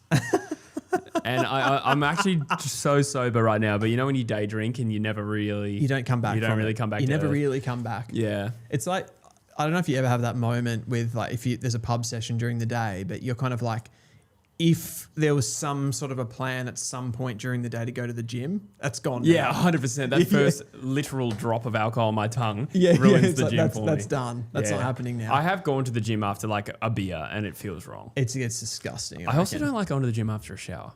I'm clean now. That feels icky to me. I get you from a planning perspective, but I think like, yeah. I actually felt wrong in the car turning right onto North Lake Road back in home once. I remember the feeling of being like, this is wrong. I shouldn't be doing this. I'd love to continue this conversation, but did you hear what I said? Not. Did you hear what I said about the drafting before? Yes, I'm sorry. That was way better than my thing. Essendon's only active player from that draft is Pat Voss. Oh, no. That hurts. I didn't know that. That's crazy. I think that's correct. I mean, this is Twitter information. By the way, you know who walked past me yesterday at work? Pat Voss. No. No. Zach Reed. Okay. That guy is enormous. Fucking huge. 200. I'm used to seeing like tall footballers, right? Like they actually shop a lot where I work. Yep. And, you know, Sam Darcy comes across and, okay, I knew he was like 209 or whatever, or 208. I don't know what So the Sam Darcy is. expectation was that he was going to be a giant man. And I clocked him. I know Zach Reid was around the 200 mark, right? I don't know what he was drafted at. Maybe even 202. Yeah, maybe just over. I clocked him at the start of the hour and he was wearing a hat. I didn't recognize him and I'm walking and I'm probably like 15 minutes away and I'm getting closer to him and I'm like, this guy's body doesn't stop. Like, what the fuck? And I recognize his face. His brother plays for my team. So I'm like, you just recognize the face. And I'm like, holy shit. I reckon he's walking around at like 206. Wow. He is enormous. Do you reckon that when you see, like, if you saw him out in the wild, that's a goal? Goal to Hawks. Mitch Shit. Lewis. Alarm bells for Collingwood now. Wow. This is a crazy turnaround. Do you reckon when you see players like that, inside versus outside, it's more alarming as well? Like when you see him in Bunnings compared to like if you just saw him out at like a football ground or something, it makes a difference. Yeah, sometimes. I've also had the opposite feeling though. Sometimes walking past a footballer and going, it's crazy that you're an athlete. Yeah. Well, that sounds really rude, but I mean like a midfielder, you walk past them and they seem like slim guys. I think that when you see the players on the TV compared to when you see them in real life, they're a lot leaner. Yeah. They look more like they've obviously got like biceps and stuff because they need that upper body strength. Yeah. But they're so lean in the middle of their body. Yeah. No, Zach Reid, that really made an impression on me. I was like, that guy's like 205. I don't know what he tests at or like what he's measured at on the website, but he's grown. Because 200 centimeters is not like, oh my God, kind of height. Needs to be in a zoo. Hopefully he gets his body right and has a good career. Absolutely. Josh Ward. Oh, they're on again. It's oh the my key God. forward. Collingwood are out of sorts. Hang on. No. It's coming back. When did you do that? You did that to me in a video once. No, I'm thinking of Woody. I'm actually thinking of Woody. Wooden Spoon Data. Did it? No. Yeah, he did when Naz didn't get 3 votes in that game. Oh. Remember when he had that monstrous game and he got 2 votes? Yeah, well, do I remember? Of course I remember. And Woody was with Jake from Saints TV live streaming it. And I don't know if he had a couple of reds, but his reaction was, no. I thought you said he did it to you. No, I just like misplaced the memory. Yeah, that was mental. No, I do remember that clip. Pat Cass says gym beers are elite. That's funny. What's that? Gin gym beers are elite. I can't. It's like putting lollies on my plate of roast beef. Like you just don't. What's that? I don't know. Gym beers.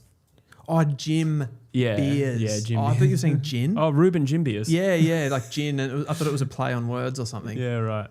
Oh, the Hawks are going again here. They smell blood. Eli says, I'm thinking too long about Reid's body. It really made an impression. I'm not going to lie. What games are you guys streaming next week? We are going to do Collingwood v Brisbane on Friday night. Yeah, yes. And then we'll be here every week of the finals, including Wildcard. Yeah. I got a lot of Talent League footy coming up after this. The APS Grand Final was today. I'm going to be out and about. Out and about. You were saying you really wanted to do GWS West Coast tomorrow. Yes. I was trying to get you to do that and you're not keen. No. No, I'm just kidding. Yeah. We didn't have that conversation. Shower before gym, no gym. No shower before gym, slap some deodorant on, some clean clothes, and a little cologne. If you have to fight through the gross feeling, pump iron and shower like a god. It sort of depends, like I feel like what time you're going, because if you wake up in the morning, I always, like I need to shower after I get up. Yeah, right. I'm a shower right before bed type operator. I am sometimes. Again, it just depends on the context. Yeah. Well, Sicily's going to mark that. Oh, no. I can't go to bed without a shower. It's terrible. So we've got a 10-point game here. 9 minutes to go in the third quarter. I don't want to jump to any conclusions anymore, so I'm just not going to make any more predictive comments. Oh, yeah. I mean, it's only 10 points. It does visually feel like Hawthorn's broken Collingwood's back here. I think that's but it's only 10 points, so it doesn't... Way to go. He's reefed that out of there. Do you feel now that, I think it was Birdman that commented, watching this, Collingwood's kids are much better than Richmond's. Are we going back on that now? Yeah. Nah. I think Birdman is an aggrieved Richmond fan. Yeah. I think... it's frustrating. Yeah. Yeah, I mean, I can't act like I've never felt like that. Here we There we go. Hawks are just burning them on transition. Oh, that is it. It's I a don't know cheeky about kick, that. but Yeah, it was a bit cheeky, but Collingwood gave him the space to do that. Mind you, that was also poor. And Collingwood could get out of trouble here. Joel. I'm out. This is Richmond v West Coast. This has pissed me off. That's pissed me off. Watson. Oh, how far is he going to run? That's running too far, surely. And he misses anyway. He does make the distance. He ran like 30 minutes I'm there. furious about that play. He ran from the pocket to like, I don't know how to describe it. He ran far.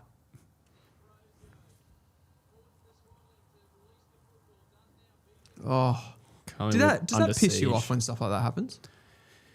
I'll be honest, yes, but I'm hoping this game doesn't blow out, so I'm just kind of relieved. Okay, fair enough.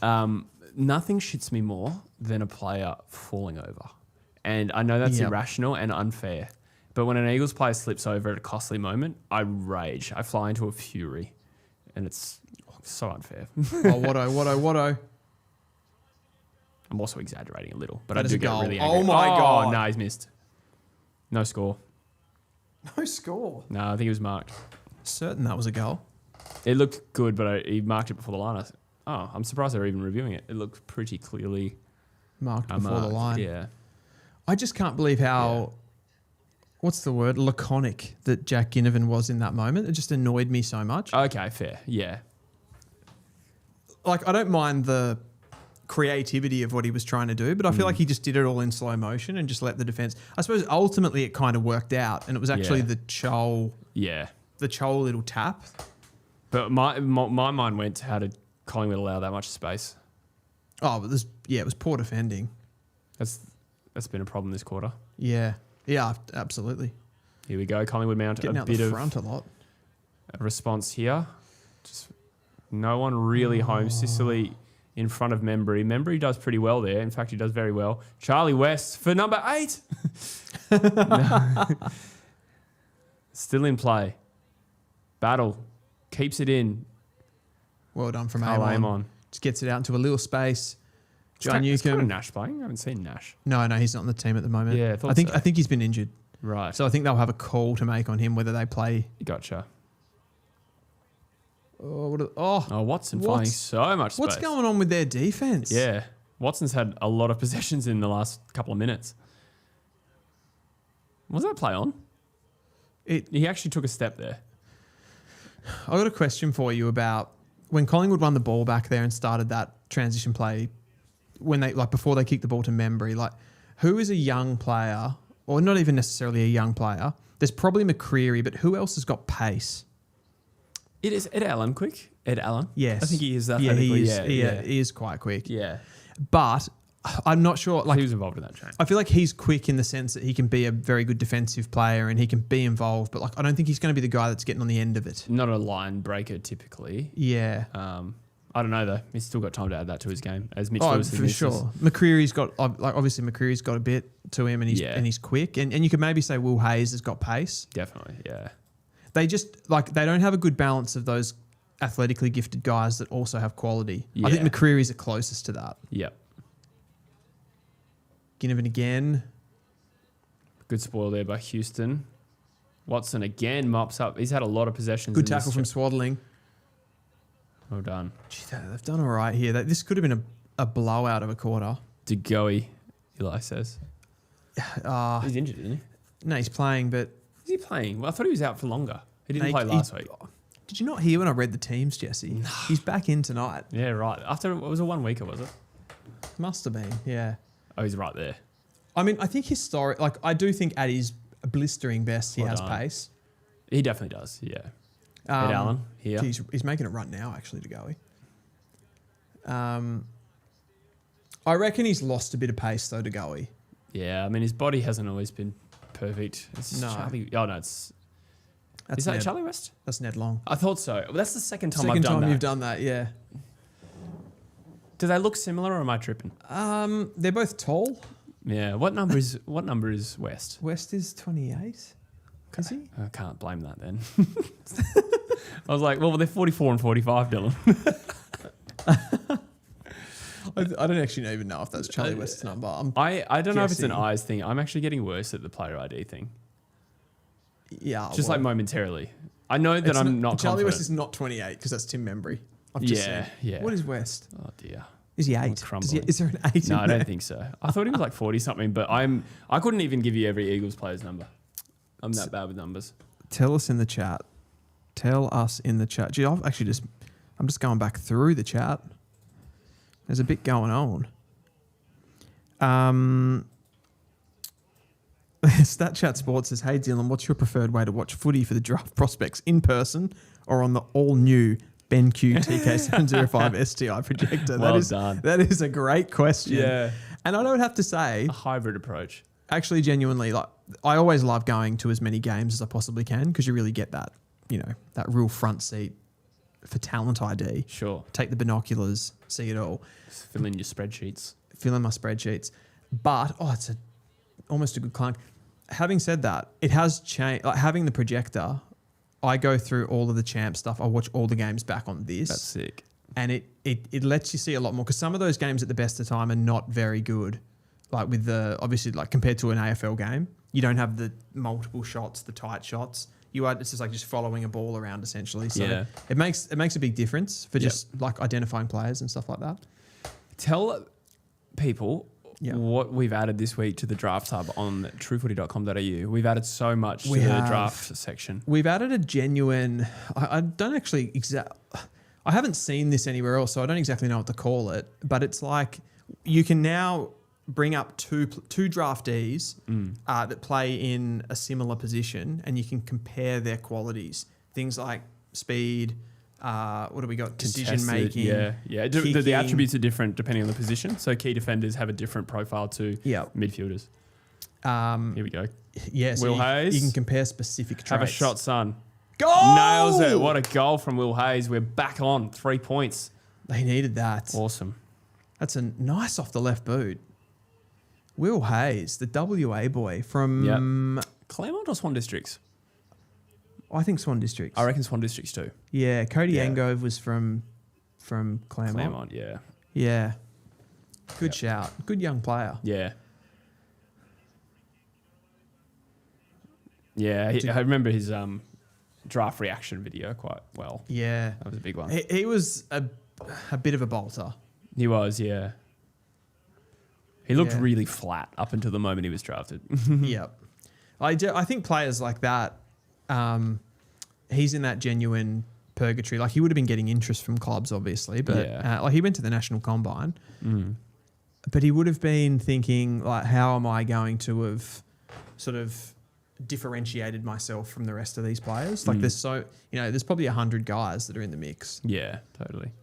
And he got it. I think you were being prompted to take a battery of some sort. Ah, yes. Just a little changeover. Oh, nice. Wow, we have a game on our hands. Last time these two sides met, it ended in a draw. We're at 3 points right now. Still a quarter to go. Plenty of behinds can be kicked to equal that. I've got a new thing we can explore, Jesse. Oh, really? Hang on. I've got a new thing we can explore, Jesse. This being a draw. What would happen if this is a draw? Oh, okay, on the ladder. Yeah. I didn't know where you were going with that. Well, where would it leave Hawthorn in the 4? It would leave them, they would be 4th. And their percentage would become a thing again. It would, and it would be just about even with the Brisbane Lions. They would be down by 1%. What about Melbourne? Melbourne would be a game behind them and percentage, but with a game to play. So let's say they win this game, they would be on the same amount of points with less percentage. Yeah. It would mean though that they would be safe. Yeah, it would. Okay. It would actually. So a game would be a win for the Hawks. Sorry, a draw would be a win. Yeah. Okay. Yeah. Wait, can Melbourne not equal their points? Yeah, but they can't get them on percentage. Okay. I'm with you. Melbourne's percentage is 107. Okay. And Hawthorn's is 118. Gotcha. Oh, Lockie Schultz has just taken a mark. He was good last week against West Coast. He's got a chance to put Collingwood back in front. He's got some energy. You were talking about the player comparison tool, the draftee comparison tool that we just built. So we're working on that. I mean, to get to where we've got to it, I've used largely a combination of like things for kicking. I've used some like statistical analysis from the national champs as well as just the eye test essentially to come to those. The speed stuff, a lot of their combine numbers from the preseason, stuff like that, as well as, again, just watching them. Schultz's kick sails to the left. We are back to 2 points. 59 plays 57. But yeah, I'm really excited about that. Yeah. I'm really excited. Some of the profiles that we've put together now, there's a lot of good information in there. It's so good. Yeah, it's really cool to compare like a midfielder like Drever to Teixeira if you're looking at the top end, or just comparing other traits in there. We are working on, and it should be up soon, hopefully, or next week, comparing them to players last year. Yes. Apples for apples. Yep. One thing I noticed that you've done in there too is you've put in a combination of some of the sort of, I suppose, like draft experts around the league, and you can kind of see where each, ESPN, for example, Kaltumi, different people, where they rank them and get a bit of an average there. Absolutely. And that feeds into the off-season simulator, which you can basically, when you're trying to determine what the AI, the computer who's controlling the clubs you don't. So you're one club, you're Essendon, and the rest of the draft's playing out beside you. That's fed into by your draft rankings, to me, Fox Sports, ESPN, and also the True Footy audience's rankings. Yeah, that's considered as part of that. That's considered part of that as well. Yeah, so that helps. It helps the AI, like the decision maker, come to the so you can see which players are them. Oh, it's a hospital handball in the end. So we've got a 2-point ball game here, 8:11:59 to 8:9:57. The Hawks lead, 13 seconds to go in the third quarter. Here we go. This would be big if they concede here, Collingwood. Oh, Gunny! Gunston! He was worried out of it, and a free kick's been paid against Frampton. He's got a free kick? Yeah, just a little nudge, I reckon. Jeez, don't know about that. We've also added on the site, on the player profiles, you can get the player comparison tool and their skills chart. But you've also added in heaps of data this week, haven't you? Like lots of data, like the testing. Yep. So the player profiles are really starting to ramp up, which is great. I've done a lot of investigating this week. I found some. Yeah, that monocle suits you. Gunston has kicked. That looks wide, and we are still at 3 points at 3/4 time. Ball don't lie, says Inferno Trees. Ball don't lie. Somebody asked me a draft-related question back here. Was it about El Suki? Yes. I'm going to let you take that while I go. I've just got to find it now. Dum. If somebody wants to write that comment again, because I can't find it, that would be super. Oh, here we go. Riffs. Dylan, do you think Khalid Al-Suki is rising up boards again? I haven't seen his game this weekend. I'm not even sure who the Western Jets played. I was at the APS Grand Final today, so I've been concentrated on that. I'll have a little bit of a look back at what he's done post-national championships, but I feel like I need to watch him a little bit. I think he kicks a lot of goals, El-Suki, but I probably don't have him in that top group as far as... I think that like some of his traits, like his pace, I think compared to a lot of other small forwards is a little bit down, and I think some of his creativity stuff is a little bit down. But as far as a ranking at this point, I think he's inside the top 40. I'd have him inside the top 40. I like aspects of his game. What else do we have? Extra time in the regular season would be terrible. I actually kind of disagree. I kind of think I just like extra time sometimes too. The reason that I don't like the draw in AFL, I don't think it really adds much from a ladder perspective, because generally you're only going to get one, maybe at a stretch you'll get 2 draws across a season. I don't know what the average is over a longer period of time, but I think that it doesn't add much. So I'd probably just finish the games, and then we get the spectacle of deciding who wins, and it kind of keeps the ladder intact a little bit.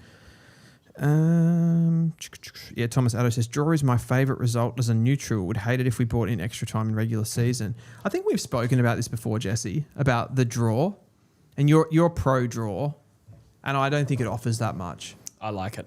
I like the chaos of it. Why do you like it again? I like the empty feeling that you feel at the end of the game, and then everyone rushes to the ladder to see the permutations that it's created. Which is none.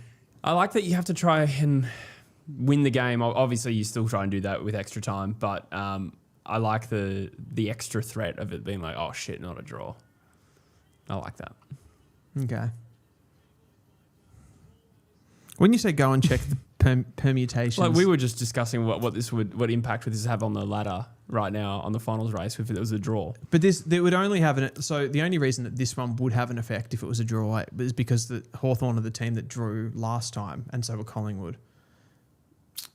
But generally that doesn't, like generally a team doesn't draw twice in a season. Someone's going to write in the comments now, it happened in 2012. It would have. Yeah, I think you're pretty much bang on the year. That did happen around the 2010 era. I reckon Melbourne or something. I think we've had this conversation before. Yeah. That's why someone will bring like a mad outlier and bring it up as evidence. But I don't know. It just like, I don't feel the draw offers, if it doesn't offer anything. Well, let's say Hawthorn hadn't drawn, it would still have an impact.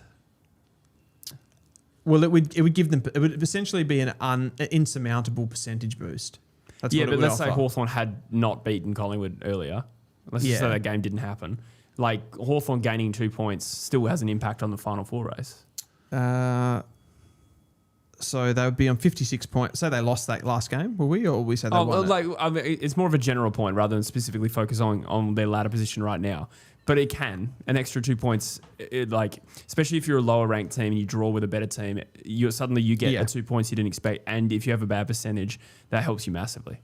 Yeah. So there is effects that can happen from a draw. Well, for example, if Melbourne were a team that drew, it would mean that their poor percentage, if one of their losses was now a draw, it means that their poor percentage would be a good percentage. So in that sense, yeah, I don't know. I'm not a massive fan. Pat Cass says there's just no need to change it. I mean, it doesn't happen that often anyway, so I sort of agree with that too. What's that, sorry? Pat Cass just said there's no need to change it. I agree, yeah. Well, I agree with that in the sense that it's not a massive problem. It's like it barely ever happens anyway. So in some ways it's I'm not even sure why it gets discussed so much. It happens like once a year, and then we have this big thing like, should we change it? Well, you kind of spoke against it last time it happened. Yeah, I think that the arguments for having draws are pretty weak, as far as like why you think that's so much better. Like why people think it's so much better to have a draw unless they feel so strongly about it. Oh, I don't know if it's a strong campaign for the draw, but it's about not wanting to remove it now that it exists. Yeah. That's more the argument, I think. Yeah. I just think it gets brought up that we could go to I think we've discussed it. Yeah. Draws being rare makes it so special. I mean, you would still have a draw would still happen. You would just go to extra time. Yeah. So it wouldn't make the draw any more rare. No, it wouldn't.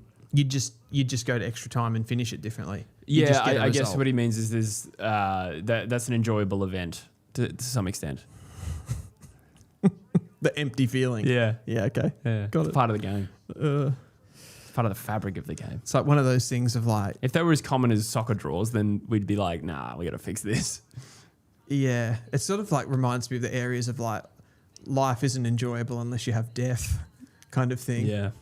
It's one of those types of things. That's true. It's not a draw if there's a winner and loser, says Thomas Addo. That's true. I don't understand. Do we keep going? No, he's talking about you because you said the draws still happen. Well, yeah, I mean... But he's saying like they're not really draws then.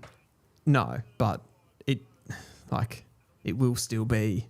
Like we'll acknowledge that result as being... I'm sure when people were reminded of that game, they would say it's a draw. Now, Hawthorn look like they're going to start this quarter strong again. Watson's about to run into an open goal, or it's just a goal. I think that's spilled through. Hawthorn have got a goal. Dylan, I am amped for this final quarter. Me too. And me too. I'm all the more amped because we are enjoying it on the BENQ TK705 STI projector. Benny. What's the terminology? Short drop? Is it? Is it how it can display against something that's not too far away? I always forget about the short drop because it's kind of just a given for me now. Yeah. You can... I think it's 0.8 meters. You were saying you had a short drop earlier at the urinal. Yes, that's right. But it's the BENQ here that we're talking about, Jesse, on the white wall.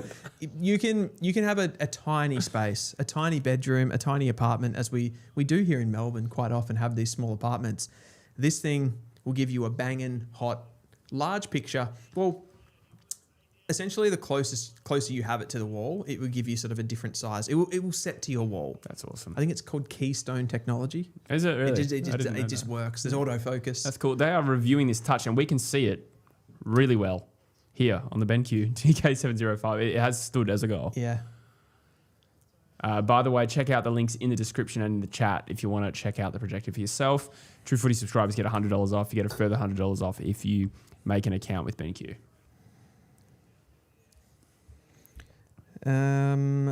Yeah, Lachlan Sullivan, Harvey Harrison went out of the team for Collingwood, and Jordan De Goey, Scott Pendlebury came in, Jesse, just to refresh your memory on Who that are the one. two ins, sorry? Pendlebury and who? Pendlebury and De Goey. De Goey, yeah. Were the two ins. He's swaddling. He's under pressure. Dylan Moore. Oh, you'd think if Watson Hawthorn has had a big second half. I don't know what his stat line is, but he was everywhere in that second term. He hasn't hit the scoreboard too often. No, he has hasn't. in No, this he's just game? had a lot of inside 50 possessions. Where does it leave him in the Coleman? That's a good point. Is that kind of decided now, though? Yeah, probably. Hang on. 2020. Jeez, the D's are out to a 7-goal lead. Oh, here we go. Who kicked that? That Josh is Ward. Josh Ward. 15-point lead.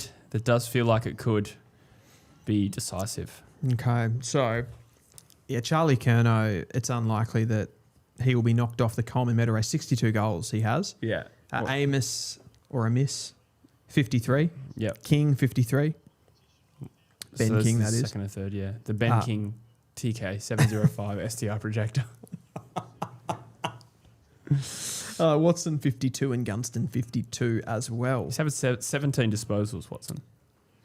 Also hasn't been credited with the clearance. I swear he got that one out of centre. Maybe somebody handballed it. I think to he him. got handballed it. Yeah. Okay. Yeah, I think he did too. You know what's funny with Amos and Tracy? Like, I just feel like Tracy's infinitely a better player. Yeah, I do But too. Amos, he does like He kicks the goals. Yeah, exactly. Yeah, Tracy can have an enormous performance and have 2 goals. Yeah, I think did he only kick one last night? Couldn't tell you off the top of my head, but yeah, I reckon you're right. And Amos kicked 5. Yeah, and it didn't like the performance of the high night fend for off. me was. Dagos is fuming. Oh, that was. It's a nice I ball. don't know how Newcomb got the free kick there, to be fair. Gee, I don't know. That was a free kick either. Was that Yeah. front on contact? Might have been. Oh, look at Gunny. Gunny's looking for space because he doesn't like contested situations. Oh, You're relentless. God, life's relentless. Mitch Lewis, now that's a key forward you can set your watch to. Melbourne quietly achieving that was high. a nice little, yeah, it was actually. A nice little victory away from home, which has not been something they've achieved too often this year. King Cars says Amos reaps the rewards of how good Tracy is. Yeah, I agree with that. I think there is truth to that. Gets the second best key defender, for example. Yeah. Beautiful goal. Surely they can't lose from here, Jesse. Yeah, I think they're Surely. safe. I think they're safe. Top 4 Hawks is what they're saying.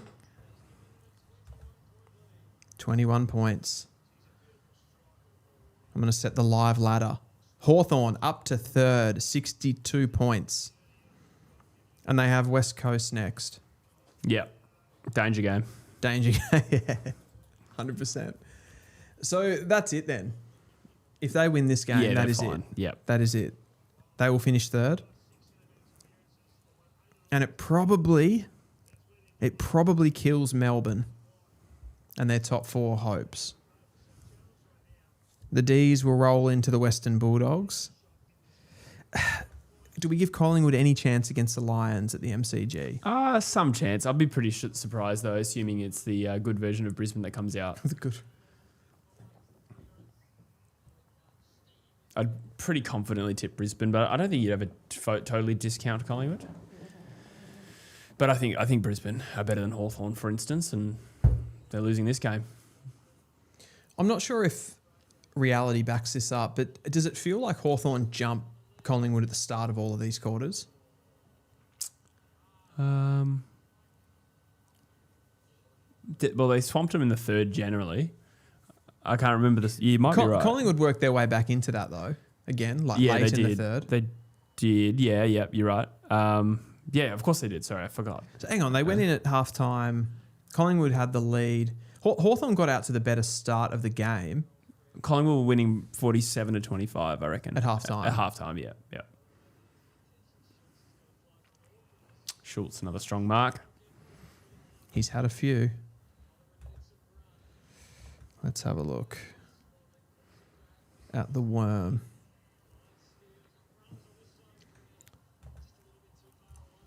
Hawthorn got out to a lead at the beginning, and then Collingwood got back to. I mean, it was low scoring, but then it was even at quarter time. McStay gets a free kick. Gee, they need to kick this. Sicily is unhappy. I think Hawthorn have kicked the first goal of every quarter. Okay. Or 50 paid. Oh, Hardwick's about to. He's trying to run him down. He's going to kill him. It's like the Happy Gilmore with the jacket at the end. Yeah. You know? I mean, I'll get you, shooter. I haven't seen it. And you react the same way every time. I can see it coming. Unacceptable, Jesse. Unacceptable.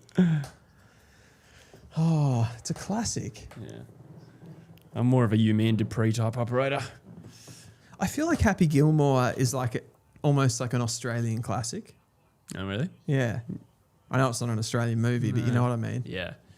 I reckon that was just sort of in the peak era of like late 90s. Yeah. Mid to late 90s. So I would have been like 5 or 6. Just a bit too young. And and I reckon it was slightly inappropriate for a 5-year-old because there's just a few movies I just never got back to. Sure. Yeah, I suppose. It's probably an M15 plus number. You were, finishing a uni degree at that point. Collingwood, here we go. Dacos. That's a bit much. Dacos has missed. Oh, no. That would have been large. That would have really just drummed it home that he's better than Bontempelli. It just kind of closes the gap now. Yeah, well, yeah. Oh, dear. Kingcast says, is Nick Dacos getting attention this second half? I haven't really paid attention to that. Says the ARC should have access to the BENQ. The what, sorry? The ARC should have access to the BENQ. True, good Benny. call. Good shout. We're just calling True Footy. I have another debate with Kane Corns coming up. Oh, I was going to ask you about that. It's in my notes. How the previous one went. It was good. Yes. Did you watch it? You did watch it, didn't you? I did watch it. Yeah. It was good. It was, I think, a debate that neither side could truly win. Yeah, it's not really a winnable or losable debate. I don't think so. I think ultimately it comes down to how clubs do it. That's the bigger thing. I almost think in that argument, you're kind of arguing two different things. Yeah. Like Kane's arguing that essentially he's arguing that clubs should have more power in that situation and players should have less power. So there's flexibility. And you're basically saying that clubs such as West Coast need to offer large contracts to stay in the race. Yeah. For players. Yeah, even a lot of clubs, not even just the shitty ones, but a lot of clubs other than maybe the real powerhouse ones. As Dan Houston kicks a big goal, we're back to 8 points. They have responded every time. Oh, no. But I think, for the record, with that debate, I didn't cherry pick that. It was available of a list, and I was like, that's the one I'd probably do. Obviously, there's a lot of nuance to the situation, and I don't think that Kane was wrong with anything he said as such. I sort of prepared for it, I kind of just wanted to do a good job rather than try and win it. But I also realized the way I would try and win this debate is to lock him in on technicalities and try and beat him and be like, nah, but you said this. And then I realized when he started talking, I was like, well, he's got a reasonable opinion here. So do I just have the conversation with him or do I try and beat him on the actual literal question? Well, and then do you go back and unpack things that he said? Because probably what happens in real time with him, he'll go on a show, he'll be on Fireball and he'll be say, what a ridiculous decision by West. McStay's taken a great one-handed mark. That was brilliant. Wow. That was Tom Barris's ball every day of the week at McStay. That was amazing. Nick Dacos is pumped. Look at him. The Pies are back, Jesse. The Pies are back. Just before he kicks this, I'll just go in. So yeah. I think Kane, he'll go in on a team, but then probably offer no context. Yeah. But I think it's a more it's a more philosophical debate about almost like bringing in rules that can support clubs over players in these situations. I think that's what he's basically arguing for. He kind of came in with like constraining what clubs can do because he doesn't to stop them hurting themselves. Yeah, which I'm not sure I agree with, but it's not an unreasonable take. Yeah, okay.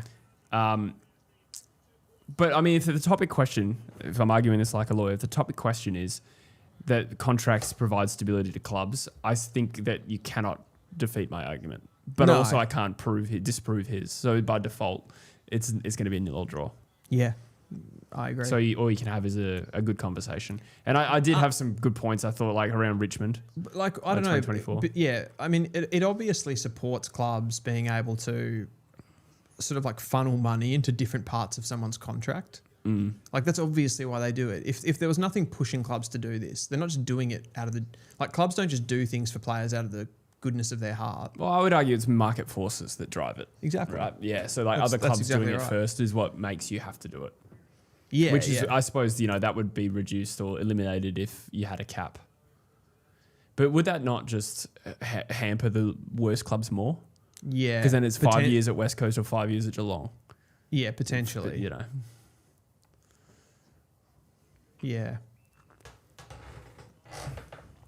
Someone's pointed out in the chat that less than 7 minutes ago you said Hawks have won this.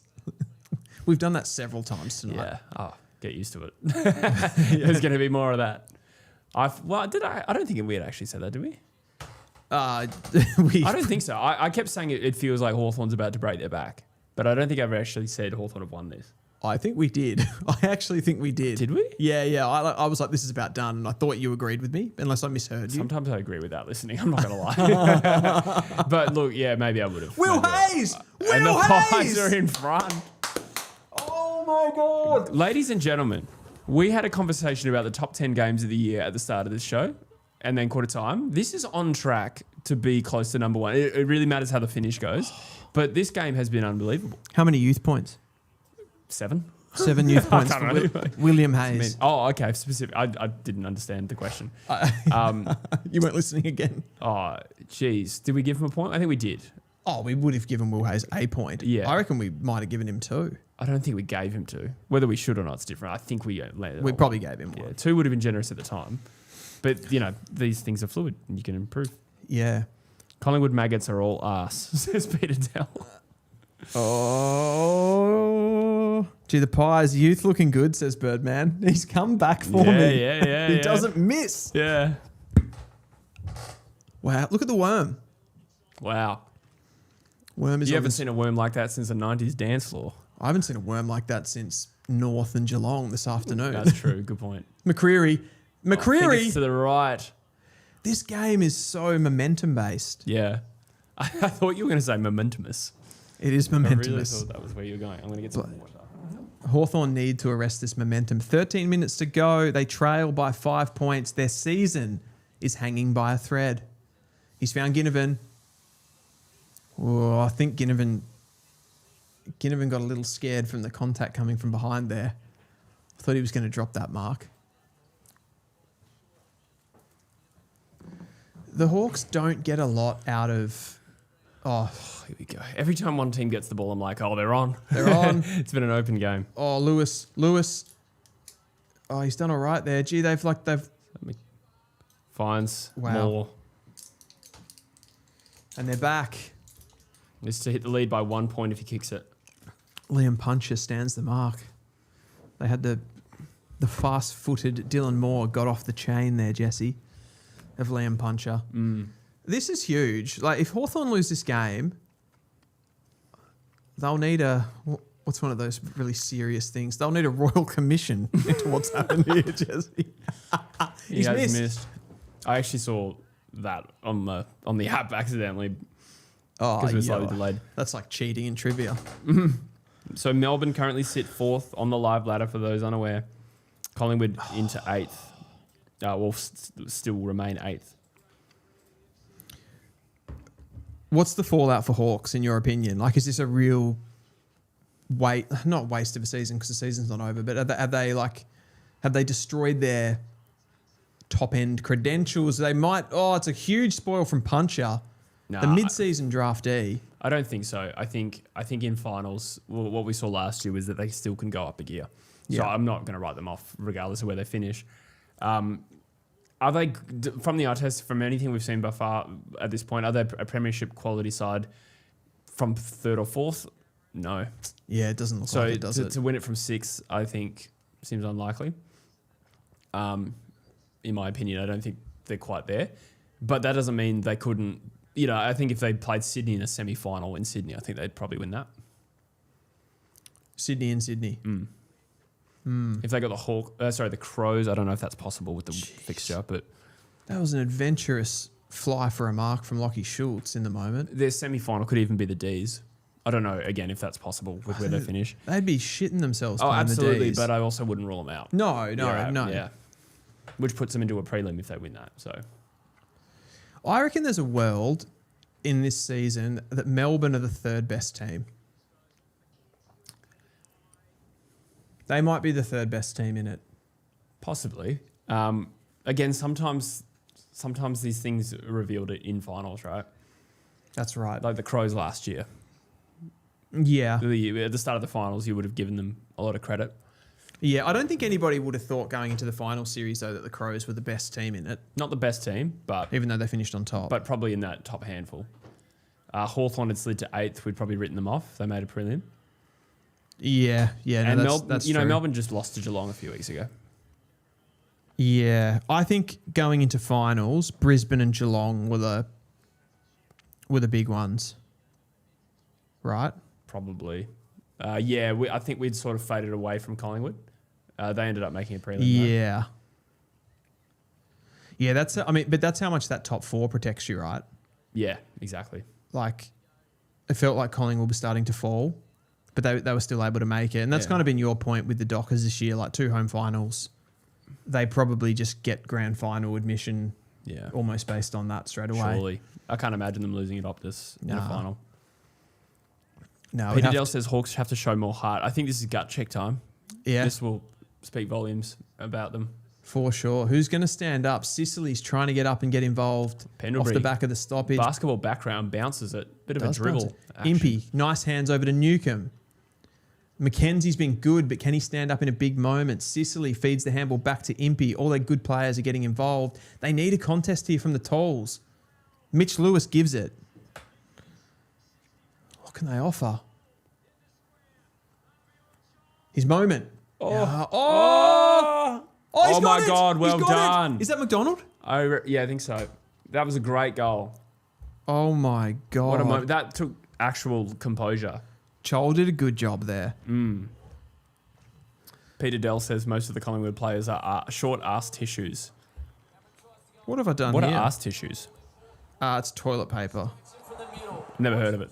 I've somehow turned the commentary on. I did notice that. On my iPad. I was like, that's a little obnoxious, Dylan. And I don't know how to turn it off. You're like my dad. I am. Hey, Jess, can you come look at this? What have I done here? Looks like I've sent a couple of emails. You know what's funny? Actually, Dad, you know what Dad does? Randomly changes his profile picture or a cover photo to like snowy, like the Alps. And he'll be like, what the fuck? And You're once... like, oh, that picture looks nice. He's like, what? Yeah. Is that your mate? He did post this random post of like some 60s singer like singing and dancing. It was very... not even disco, like, I don't know what the word is, just airy-fairy. Sounds a bit Peep Show. Yeah, he just posted, it was very rainbow rhythm. And Dad posted it and everyone's like, what's this? And he's like, what are you talking about? He had no idea he'd posted it. It's so good. I love that. That share button's just a bit too close. Yeah. Bit too easy to press. Here's Josh Ward. He calls me from the football constantly. By mistake. By mistake. Oh, yeah, I hear and I just hear him going, yeah, Duggan, blah, blah. And I can just hear... the phone's pressed up against his right butt cheek. Here we go. Mass. Hawks are cooking, Jesse. Here we go. Oh, this is a game. 178 in the chat. As you said, Peter Dell, Hawks have to show more heart. King Carr says, was it 2019 when the Eagles needed to beat bottom dweller Hawks to make top 4? Have you already read that? No, but the answer is yes. I think Hawthorn did finish 9th. You've referenced that, haven't you? A couple of times. I think I said it last week because I said it would be nice revenge.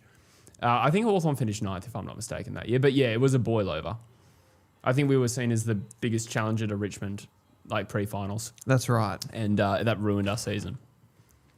That was one of the most hurtful football experiences I've ever had, walking home from Optus that day. Really? Yeah, it was so bad. Because we were reigning premiers and it went from like, okay, we're playing the Lions at the Gabba, we can get them, because that was their first year in finals. Yeah. And we were like, we could get a home prelim here, grand final again, baby. What are we doing for flights? And Hawthorn, doing for flights? Yeah, no, 100%, yeah. And well, I booked the grand final tickets in round 9 of 2018. Really? I booked flights, yeah. The balls on this guy. I know. I hadn't done that in 2019. But I did think we were going to play in a grand final, and that game just cooked it. We finished 5th. And that's all she wrote. That is all she wrote. Yeah. It really is. Dylan Moore puts the Hawks up by 8 points. 9:26 remaining for those asking. Wow. A lot of time. I don't know which way this game's going to go. Like, I feel like it's safe to say the Hawks, but this just a twist every time. It just keeps being a twist. I'm going to predict Hawthorn. I'm going to predict Hawthorn, but Collingwood are not lying down. I feel like... it's a good kick. It's a good kick. It's a good kick, Jesse. No. Oh, Charlie. 29 he is. I said 28. It's 29. Fair. Which is not 45. What have you got going on there? That's a simultaneous ad. That's an ad. Seeing, yeah. Interesting. I thought we were on a video call. It's Dad. Your dad's pocket dialed you. He's on a video. Hey, mate. What's up? Here we go. Carl Amon kicking it in. Collingwood have got to be strong behind the ball here. They've got to lock this in. There's still big moments to come. They've created some good forward half turnovers this game. They have. Here's Joel. Oh, Clunks it. good mark. Timely mark. Big moment. That's a top 10 key position forward line. Yeah. 8:43 remaining. Lewis and Joel have had a couple of moments in this. Yeah. Late in this game. Here's Lewis. Meek. Mackenzie. I haven't really noticed Mackenzie tonight. No, he's had a couple of little shimmies and steps and things. He always looks nice on the ball. He does. Doesn't offer a ton of physicality, but... Crisp's still without a contract next year, if I'm not mistaken.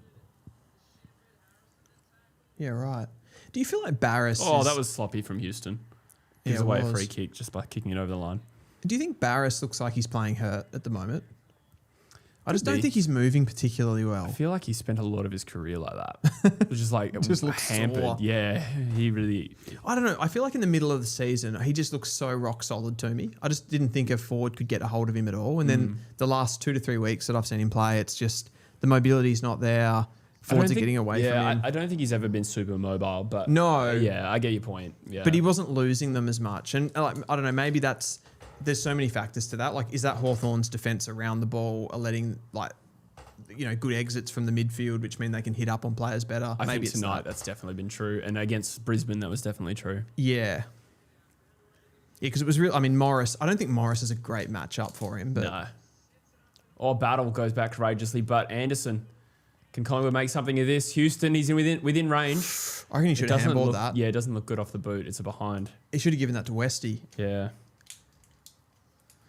Oh, Rogue, how are you feeling? Rang says his back is fucked. He landed on his neck in like 2022, and they said there was doubt over his career. And I think I think he's like permanently got back pain. Okay. That's why he's not a key forward, Jesse. Every time. Oh, gee, Collingwood's still definitely in this game. Oh, Dacos in the middle. We've just had a bit of an internet freeze up here. Yeah. There we go. Oh, the BENQ's just snapped back in for us. Sharp as a seal. Some other aquatic animal. He's within range here, Houston. Does he have a shot? It looks like he's loading up for a shot, and frankly, he's waited too long to pass it, so he's got to have a shot here. Gee, Melbourne putting up a big score in the other game, 95 at 3/4 time. Yeah. Rangus says apparently has to stretch for 30 minutes every morning after Lynch tunnelled him. I have to do that and I didn't get tunnelled. Yeah. That's probably advice for any 30-plus-year-old. Yeah. That's a behind to Houston. 6:31 remaining. 6-point margin. Oh, wow. It's big boy time. Max says he did break his back, single vertebrae or something. Wow. Did he really? Yeah. I suppose, though, that sort of is more like that's not really explaining what I'm talking about because I thought he was... Oh, yeah. Oh, Yeah. But, is it a flare-up? Who knows? Yeah, I don't know. Does he play sore sometimes and not others? Who knows? Draw is on and says King Kaz and Eli. Yep. That'd actually be so funny. I don't reckon that's ever happened before. Two teams draw with each other twice. That would be so unlikely. Here's Anderson, who hasn't had much of a look tonight, it feels. Now, D'Ambrosio. I feel like this has been a better game than that first draw. I think so. I mean... There's a late season element too, but... I feel like if you can't remember a game, it probably wasn't that memorable, and I just remember the free kick that led to the goal. What was the free kick? Shit. Who was it? Dylan Moore? Darcy Moore on Dylan Moore. That's right. Yeah. Yeah. Could even be a draw with the same scores. What were the scores? Was it 91 each? Surely not. Oh, hang on. That, I've got it here. Hang on. Social media will go ablaze. 93 apiece. Oh, yeah. Good call. Wow. 15-3 to it was 13-15 to 15-3 last time. 15-3, that's right. I feel like Collingwood's been more their equal in this game. Oh, completely. If that makes it's sense. just been momentumous, Yeah, it has. as they say. Isn't that a Guy Pearce film? Bo McCreary's had 19 and 1 goal too. Cameron Dacos has gets had another look 34 at and 1. I'm going for Collingwood here. I'm sort of just going for the chaos, like Yeah, fair.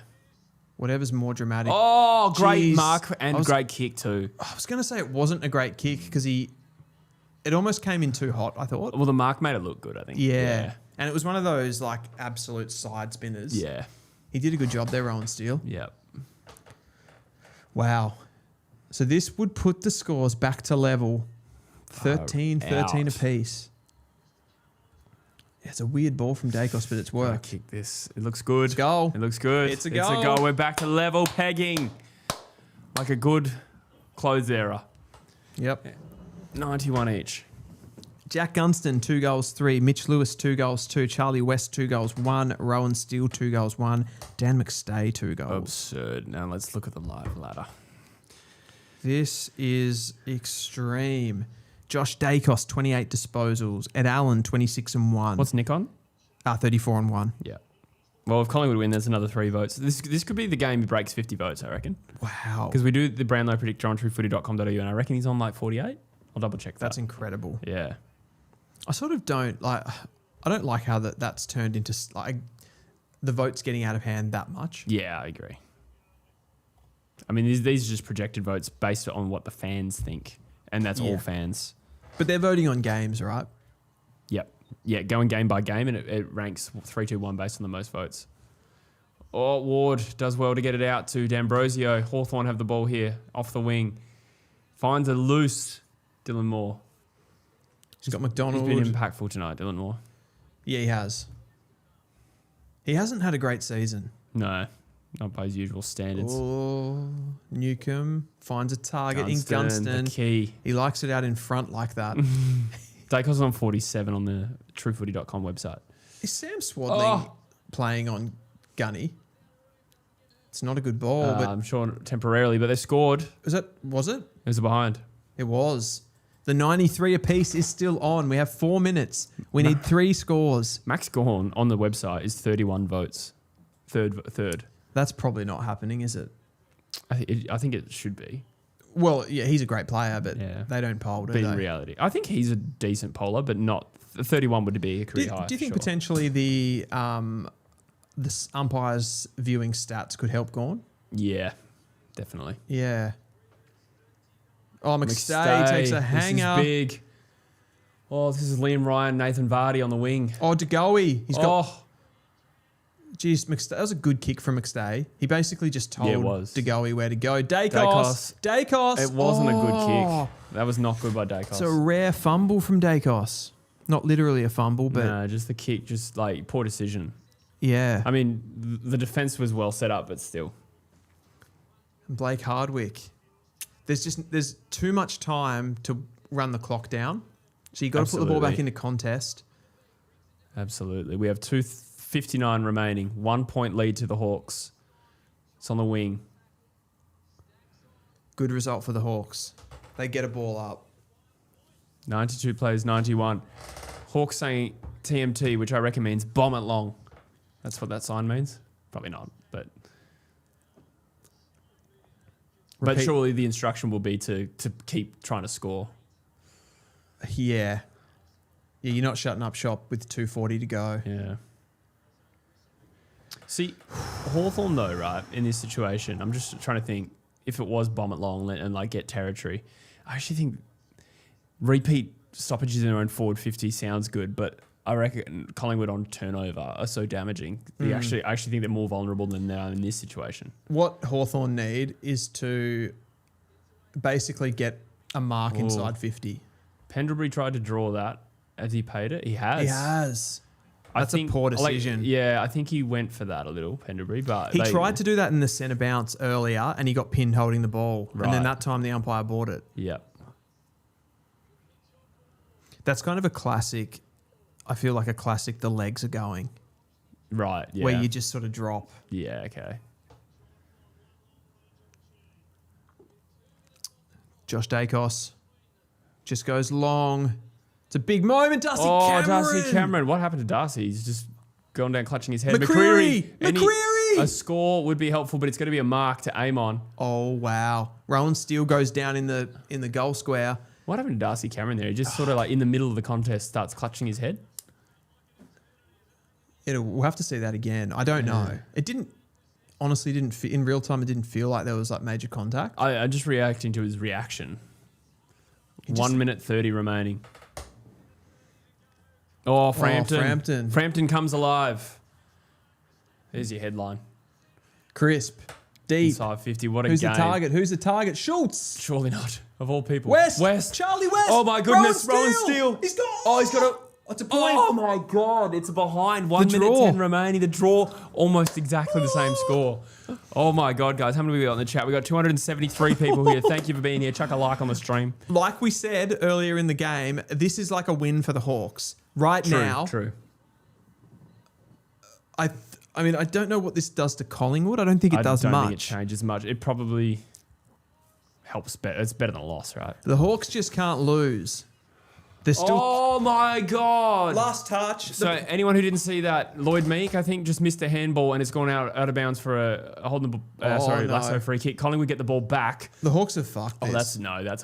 Who was that? Ed Allen? Terrible kick. Gee. What was he doing? That's why you got to go to the draft, Jesse. Oh, Instagram. Okay, now Hawthorn are 70 out from goal.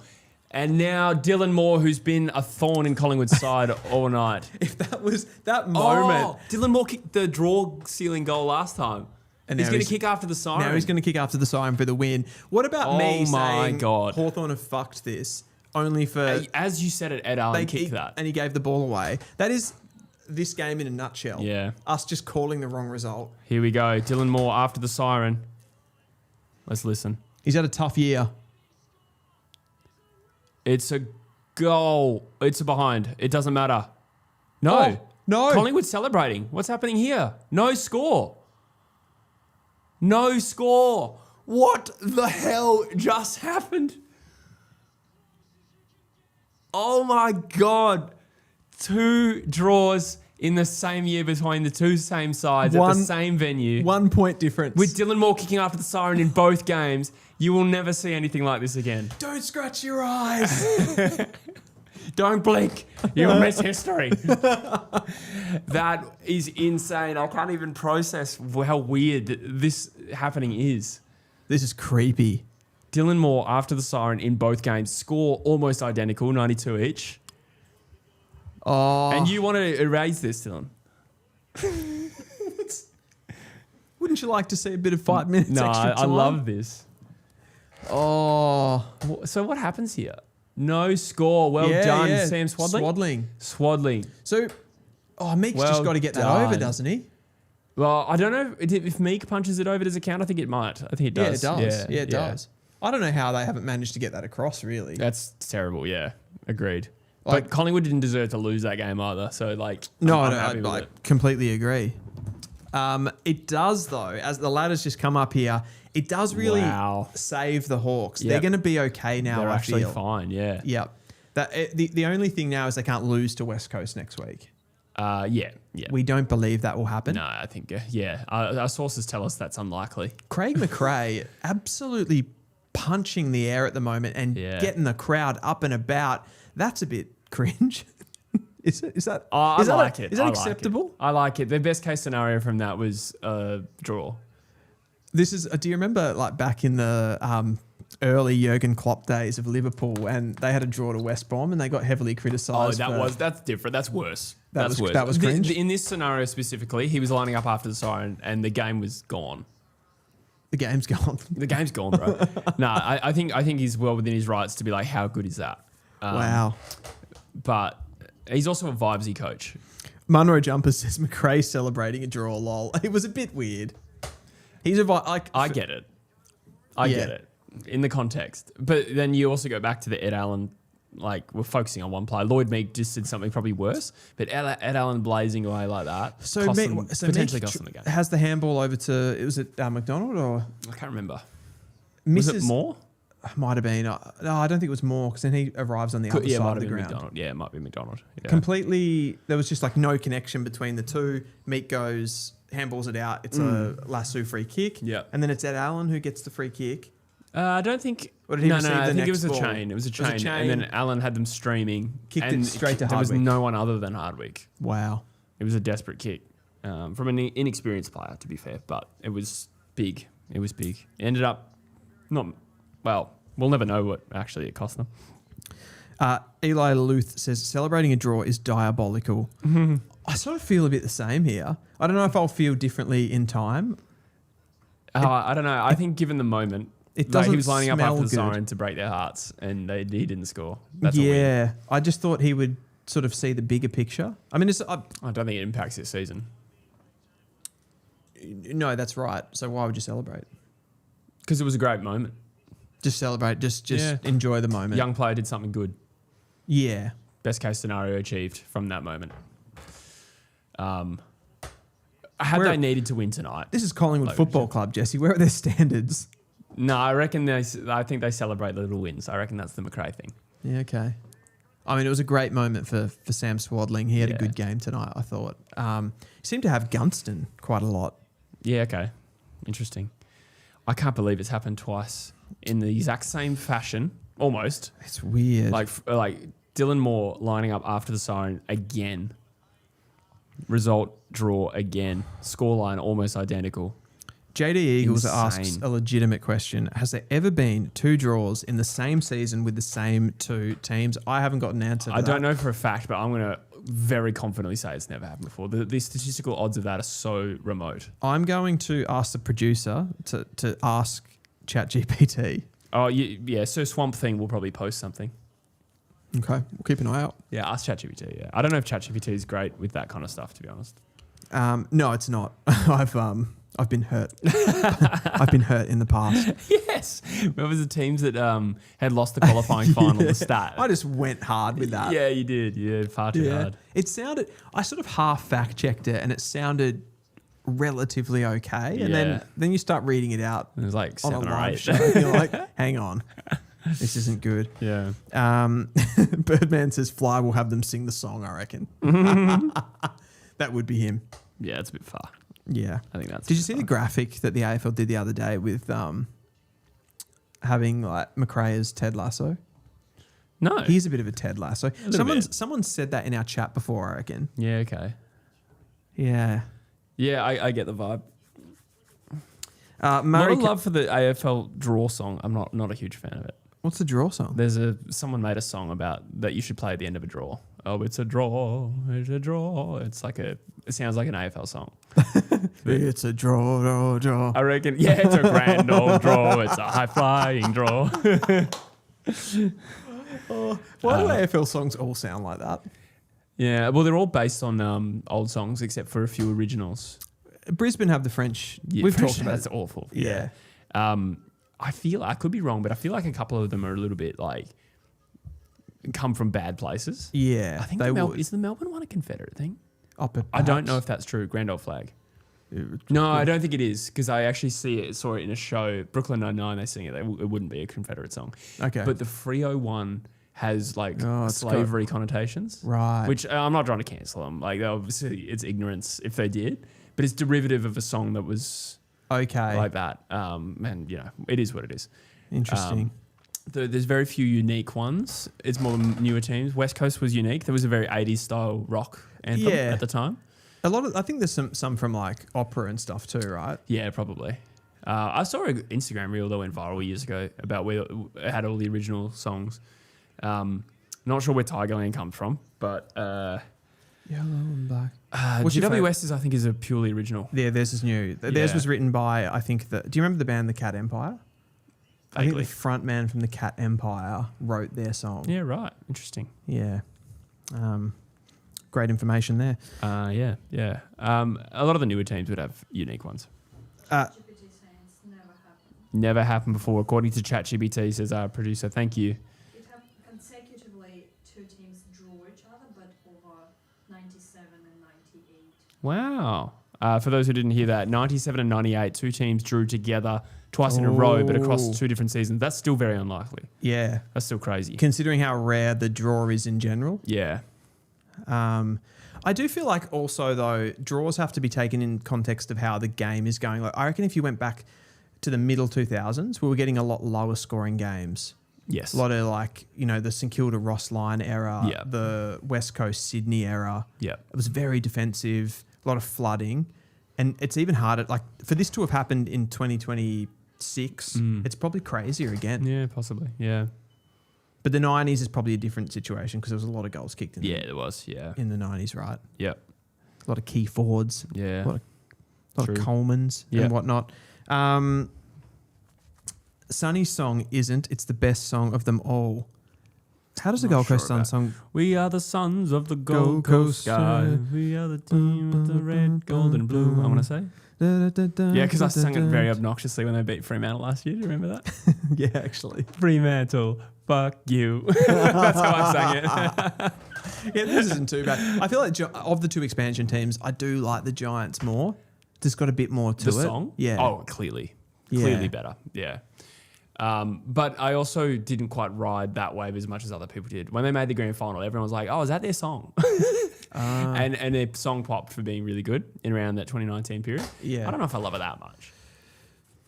Okay. It's good. It's good. I think it's got good like chanty elements to it, which Yeah. makes it sort of catchy, I suppose. Yeah. It's different. Like, whereas the other songs have a melody, the Giants one's a bit more chant relevant. Yeah, totally. Yeah. Lewis says the Eagles one was decent in 2018 when they added the trumpet. I loved the trumpet version. Hang on. It only existed for 2 years. Refresh my memory. Okay, so do you want the whole history of the Eagles? Can I just say, I had all of the, when I was a kid, we had like a cassette in the car. And yes, it had I had the same thing. Did you really? Yeah, not in the car, but I had the cassette. We'd have it and like we'd sing the songs. Yeah, nice. Yeah. That's cute. Go on. Oh, the Eagles one was originally an 80s like rock anthem kind of style. And it was all about taking the players back from the Vicks. So they had to change it around. That is so 90s. WA. Yeah. Sorry. Well, they were the first WA team, or the first non-Victorian team. And the It's narrative like a war was, chant. Yeah, no, sort of like if you want to call it that. They were like, for years they took the best of us and claimed them for their own. Hey, it goes hard. It slaps. Chills, Dylan. Oh man. Because obviously the waffle players got over there, but then they changed it to something more neutral when the teams got more Victorian, and so they removed that and they replaced it with "Hey Eagles" at the start 4 times, and that's our current thing. That's like, we're the Eagles. Yeah, so that part's always stayed. The West Coast Eagles. But 2018, they re-recorded it and added a trumpet. and it like in a later verse, and it goes so hard. Then they immediately brought in Birds of Tokyo. Do you remember that monstrosity? No. But Birds of Tokyo re-recorded the Eagles team song, and they changed the flow of it. Oh no. And it was just the most crap song ever. It was embarrassing. Thankfully, we just didn't win a lot around that period, so I didn't hear it. But I honestly thought we didn't have a song anymore. Like I would wait. Eagle Rock plays when we win at home, and I'm like, that's the Eagles song now. Then they reverted back to the Hey Eagles version very recently. I like the Eagles song. Well, I do too, but I am biased. Yeah. The West Coast Eagles. I think songs should be judged on how fun they are to belt out when your team's won, not so much like the musical integrity of it, right? Well, sure. And that's why I actually don't think Freo's is bad. Frio and yeah, it's kind of known as one of the worst songs. It's a bit cringe. It is, but it's also like unique and like the 60,000 idiots celebrating at the end of the game. I'm joking. No, but like it's such a unique theme to them. I'm trying to explain what I mean, but it's just I get you. You pick up the vibe when the Freo fans. I think what you're saying is though that in a way the integrity of the song isn't really what this is about. It's about how the fans make it. I think so. And then the memories and all that kind of stuff. Probably. There's a few, there's that. So that's why I love my team song, but it doesn't stack up as a musical piece. Do you know what? With North, it's not like I almost can't even. I don't really have that many memories of actually singing the song and enjoying it. Yeah. Okay. So. Yeah. You know who's I actually think has the best song? I actually reckon it's Sydney. Hang on. Just got to refresh my memory of Sydney. Wait. It's just escaped my brain at the critical moment. I remember being at the 06 grand final and thinking, that song kicks ass. Is that South Melbourne's? Yeah, I don't know. I presume so. So, cheer, cheer the red and the white. Yeah. Honor the name. That actually goes hard, I reckon. That would go hard. Yeah. And Tigerland's good. I played footy for 2 different teams, and both times Tigerland was the song. It is fun to sing. But I actually prefer the Sydney one. All the football I ever played was the Hawthorn song, which I'm not a great fan of. Yeah, I agree. Not so good. Melbourne's is good. It's a grand old flag. It's a high flying flag. I don't mind it. Yeah, not sure if I agree with that. I don't like Carlton's. Collingwood's is good. Hang on. I know Carlton's. We are the Navy Blues. Again, it's kind of like it's got some character. I get that. Yeah, fair. Yeah, we've really spent a bit of time on songs there, haven't we? Good yarn though. I love the Western Bulldogs song too, says Lewis. Sons of the West. See, I remember that as being Sons of the Scray when I was a kid. Really? I didn't even know that was ever the lyrics. Sons of the Scray. I did not know that. Red, white, and blue. Yeah, right. So what's a real baritone? Yeah, velvety. I don't really care about that song, but I do have fond memories of the 2016 grand final. That was pretty cool. And that's when I think of that. That was the biggest I've ever, I think, like cared about. Just a neutral game and just wanted a team to win so badly, even though my team wasn't in it. Yeah, okay. Yeah, I was definitely going for the Dogs that day. Yeah. I always pick a team pretty hard on grand final day. I don't think there's ever been a grand final I didn't care. And I reckon that's what maybe, I really did enjoy 2017 because I latched onto Adelaide. Yeah. That was horrible. And for that day, I cared a lot about Adelaide winning for some reason. I remember the same for that with I latched onto St Kilda in 2010. Oh, okay. Yeah. For the draw. Yeah. So I reckon the draw was one of my favourite grand final experiences, like the Goddard mark, Lenny Hayes from outside 50, those moments, even the Milne non-goal. But then the replay was horrendous. You can't tell me that was better as a draw and a replay. I know our argument tonight was about a different thing. Yeah. But that wasn't good. No, they're typically not, are they? Grand final replays. The stats. Well, it's the only one I've ever seen. But I think North played in a famous one. 77? 77? Yeah. Maybe 75. Jeez. 76 or 77, I reckon. It was the one against Collingwood. Yes. Did you win the replay? Sorry. Did you win the replay? Yeah, we won the replay. Won that one, we won the replay. I'm just trying to work out the years now. Essendon and Melbourne in either 59 or 69 played in a draw as well. Okay. I remember the result. Interesting. Wasn't there. Interesting. Well, Jesse, what a night.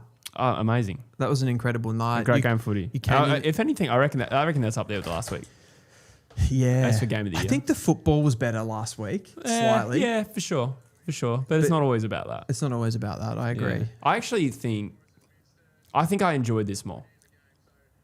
And last week was Really? good. Even though Fremantle lost, I think I enjoyed this game more. I think probably it had this historic thing of 2 draws in a season and the Dylan Moore thing. If you take that out, maybe I wouldn't have said that. But just all of that is just... I must admit, like, I've kind of ridden Hawthorn. Like, I'm a bit of a fan of Hawthorn. And I feel like this, for me, because of the fact that they collapsed a little bit in this game, I feel like they're having a poor moment in the season and I'm losing faith in them. So it's maybe clouding my judgment a little bit. Yeah, okay. Yeah, I get that. I feel like they had several times they could have gone bang in this game and they're just not getting it done. Great performance from Collingwood, though. Yeah, like, yeah. They've got so many excuses, Completely. I reckon. Like, have they dropped off, people would have been like, yeah, well, that's what happens when you lose your players. But yeah, totally. they've been very resilient. Basically, they've read your graphic and gone, no, not today, mate. Not today, Mr. Mustache. Senora Mustache. Is that right? What does this say about Collingwood, about West Coast, though? If West Coast can keep pace with Collingwood keep pace with Hawthorn. West Coast versus Hawthorn at Optus on Sunday, last game of the year. Do you know what I think it's? No, do you know what I think it's? There's that mark from McStay. I think it says that West Coast just have some really weird matchups that they like. Collingwood seem to be a team that they do quite well against. Richmond they hate. That's the correct answer. Yeah, that's all it is. It's not that deep, and Hawthorn will probably put them to the sword. I mean, I don't know. Hawthorn aren't in great form, but I don't know. Maybe there's something in the fact that you guys are playing your last home and away game of the season at home. That could go either way. Yeah. We got a whole game to get through first as well tomorrow. Yeah, that's true. That's true. I think Hawthorn are pretty safe. I was taking the piss with that. I can't see an upset. It would be our best win in 6-7 years, I reckon, if we won that tomorrow. Next week. Would that kick you into 2027? Give you some momentum? Do you think, or would it? If you won that game, I think it would have to give you some morale. It might be an illusion. It might be just confidence. Yep. I've also been an Eagles supporter a long time. I remember 2009, we won 4 of our last 5, and we were like, "Oh my god, we are playing finals!" And we won the spoon the next year. Well, Sheed from the Boundary 67 says Hawks teabag us frequently. Is that true? I actually don't think. Considering how much we get beaten by everyone. Well, that's actually Sheed from the Boundary 67 follows that up with actually everyone teabags. Yeah, us they frequently. do. Yeah. I'm trying to think. I think when did we last play Hawthorn? Last year at Marvel, they beat us by 50. That's a long time ago. Was that the last time we played Hawthorn? Do we play them this year? I'm starting to forget. It all blows into one. I actually don't think we played them this year. Eli Luth says, what does it mean for the wild card if Doggies beat Carlton? It means there's no Collingwood Carlton. Yes, that's what changes. Yeah. Like the top 10 stays the same. Oh, it actually means that St Kilda is still a chance, though. It does, doesn't it? Yeah. So hang on. But still unlikely, but still a chance. So Carlton in the last week play Fremantle. Oh, actually, yeah. That would really open it up, actually. It really does open it up. So it means that because the Saints play. Oh no, they play Richmond this week. Gold Coast, Thursday night. The Gold Coast Suns. Actually, I was talking to Jake about this. I saw Jake from Saints TV at the Footy today, and we were sort of hypothesising about this. So Carlton, let's say they lose to the Bulldogs. Yeah. What will happen is if St Kilda, assuming they beat the Gold Coast Suns for the fun of it, which they probably will, that actually puts them into the 10 and puts Carlton in 11th by the time their game happens. And that's an interesting variable too. Yeah. Against Freo. Against Fremantle. They go into the game in 11th. I just don't think Carlton can beat Freo. I know it's in Melbourne. I wouldn't write them off. I wouldn't write them off. I think they have to beat the Dogs. That's their grand final right now. And I think they will. I think they probably will too. But there's kind of a part of me that thinks it's better for the game if the Bulldogs win tomorrow. Why does it feel? And I've been the biggest supporter of this Carlton team under Josh Fraser. Like I've loved what they've done. Yeah. But why does it feel like that's got banana skin Tomorrow? Yeah. Oh, it shouldn't, should it? No Bont, no English. If the Blues lost that game, it would undo all of their good work. Yeah. Flip side, I guess, makes Cody Walker infinitely easier. Yeah. True. What does it do for Josh Fraser? If he lost. Yeah, I mean, we're hypothesizing here. We're in this scenario where Carlton lose the next 2 games. This sounds crazy, but if they lost that game to the Dogs, like all of a sudden, like the magic dust comes off a little bit. I feel like that's kind of true. Whether it should be true or not, I'm not sure. But it just it gives you a reality check. Yeah. And maybe that would be good in the long term. Maybe it would be good in the long term. We don't know. Yeah, we don't know. No. We don't know. But that's a big game. That's a massive. And I feel like that's what the wild card has done. That game would not be a big game. Yeah. If not, it wouldn't have the same ramifications as it would. I know it would still be. Where would we be? The Dogs still technically could equal points with Collingwood. If like that game, and that would be still pushing for the 8, but it'd be unlikely. Whereas like this actually gives us like a proper race with the wild card. I think the wild card's been good. Yeah, it has been personally. Good. Yeah. I don't know how it's going. Let's see how it actually goes the actual wild card weekend and what that does. Do you think coming into the finals? I just want to bring this last point up. Do you think the wild card makes it worse for those teams who aren't going to play? Like I think about this now. The top 6, like the 5th and the 6th team, will be waiting for that winner of 7, 8, 9, 10, right? Mm-hmm. So they won't have played. Do you think that gives an advantage to the teams that have come out of the wild card against 5 and 6, or do you think it gives the advantage to the resting teams?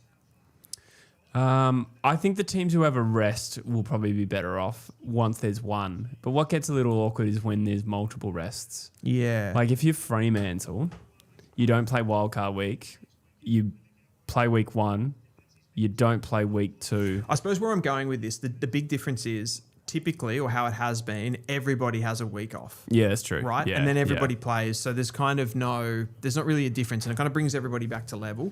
This will be weird because you'll have the top 6 will get a rest. Yeah. And the teams from 7 to 10 won't. So are they going to get an advantage is what I'm asking.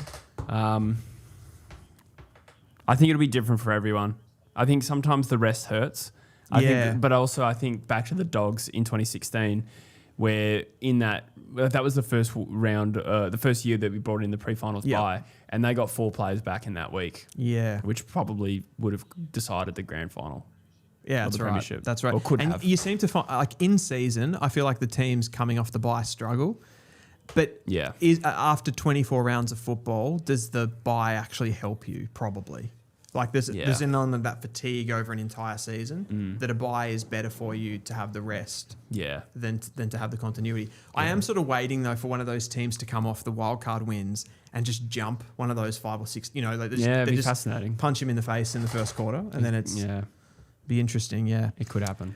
I think that's a wrap for us, Jesse. It is. It just didn't rhyme. But thank you to BENQ for this TK705 STI projector. You've seen one of the games of the year. Yeah. I reckon that's close to number 1 for me. 100%. We've got the commentary up there. You can see all of this in 4K on the projector. I can see David King's warts.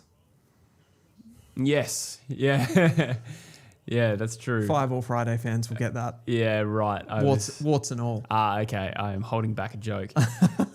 Yes, it is. It's been one of the games of the year. Thank you, BENQ. Make sure you check out the links in the description and in the chat if you want to find out more about the projector and the discounts you receive as a True Footy subscriber. And also go to truefooty.com.au and rate this game out of 10 and rank it in the Game Rater. Absolutely. And we will be back, Jesse, on Monday. We will. Monday for our regular live stream, 5:30 to 5:45, depending on our punctuality. Yes, well said. Thank you all for being with us tonight, and we'll see you then. Sorry. Oh, dear. 3%.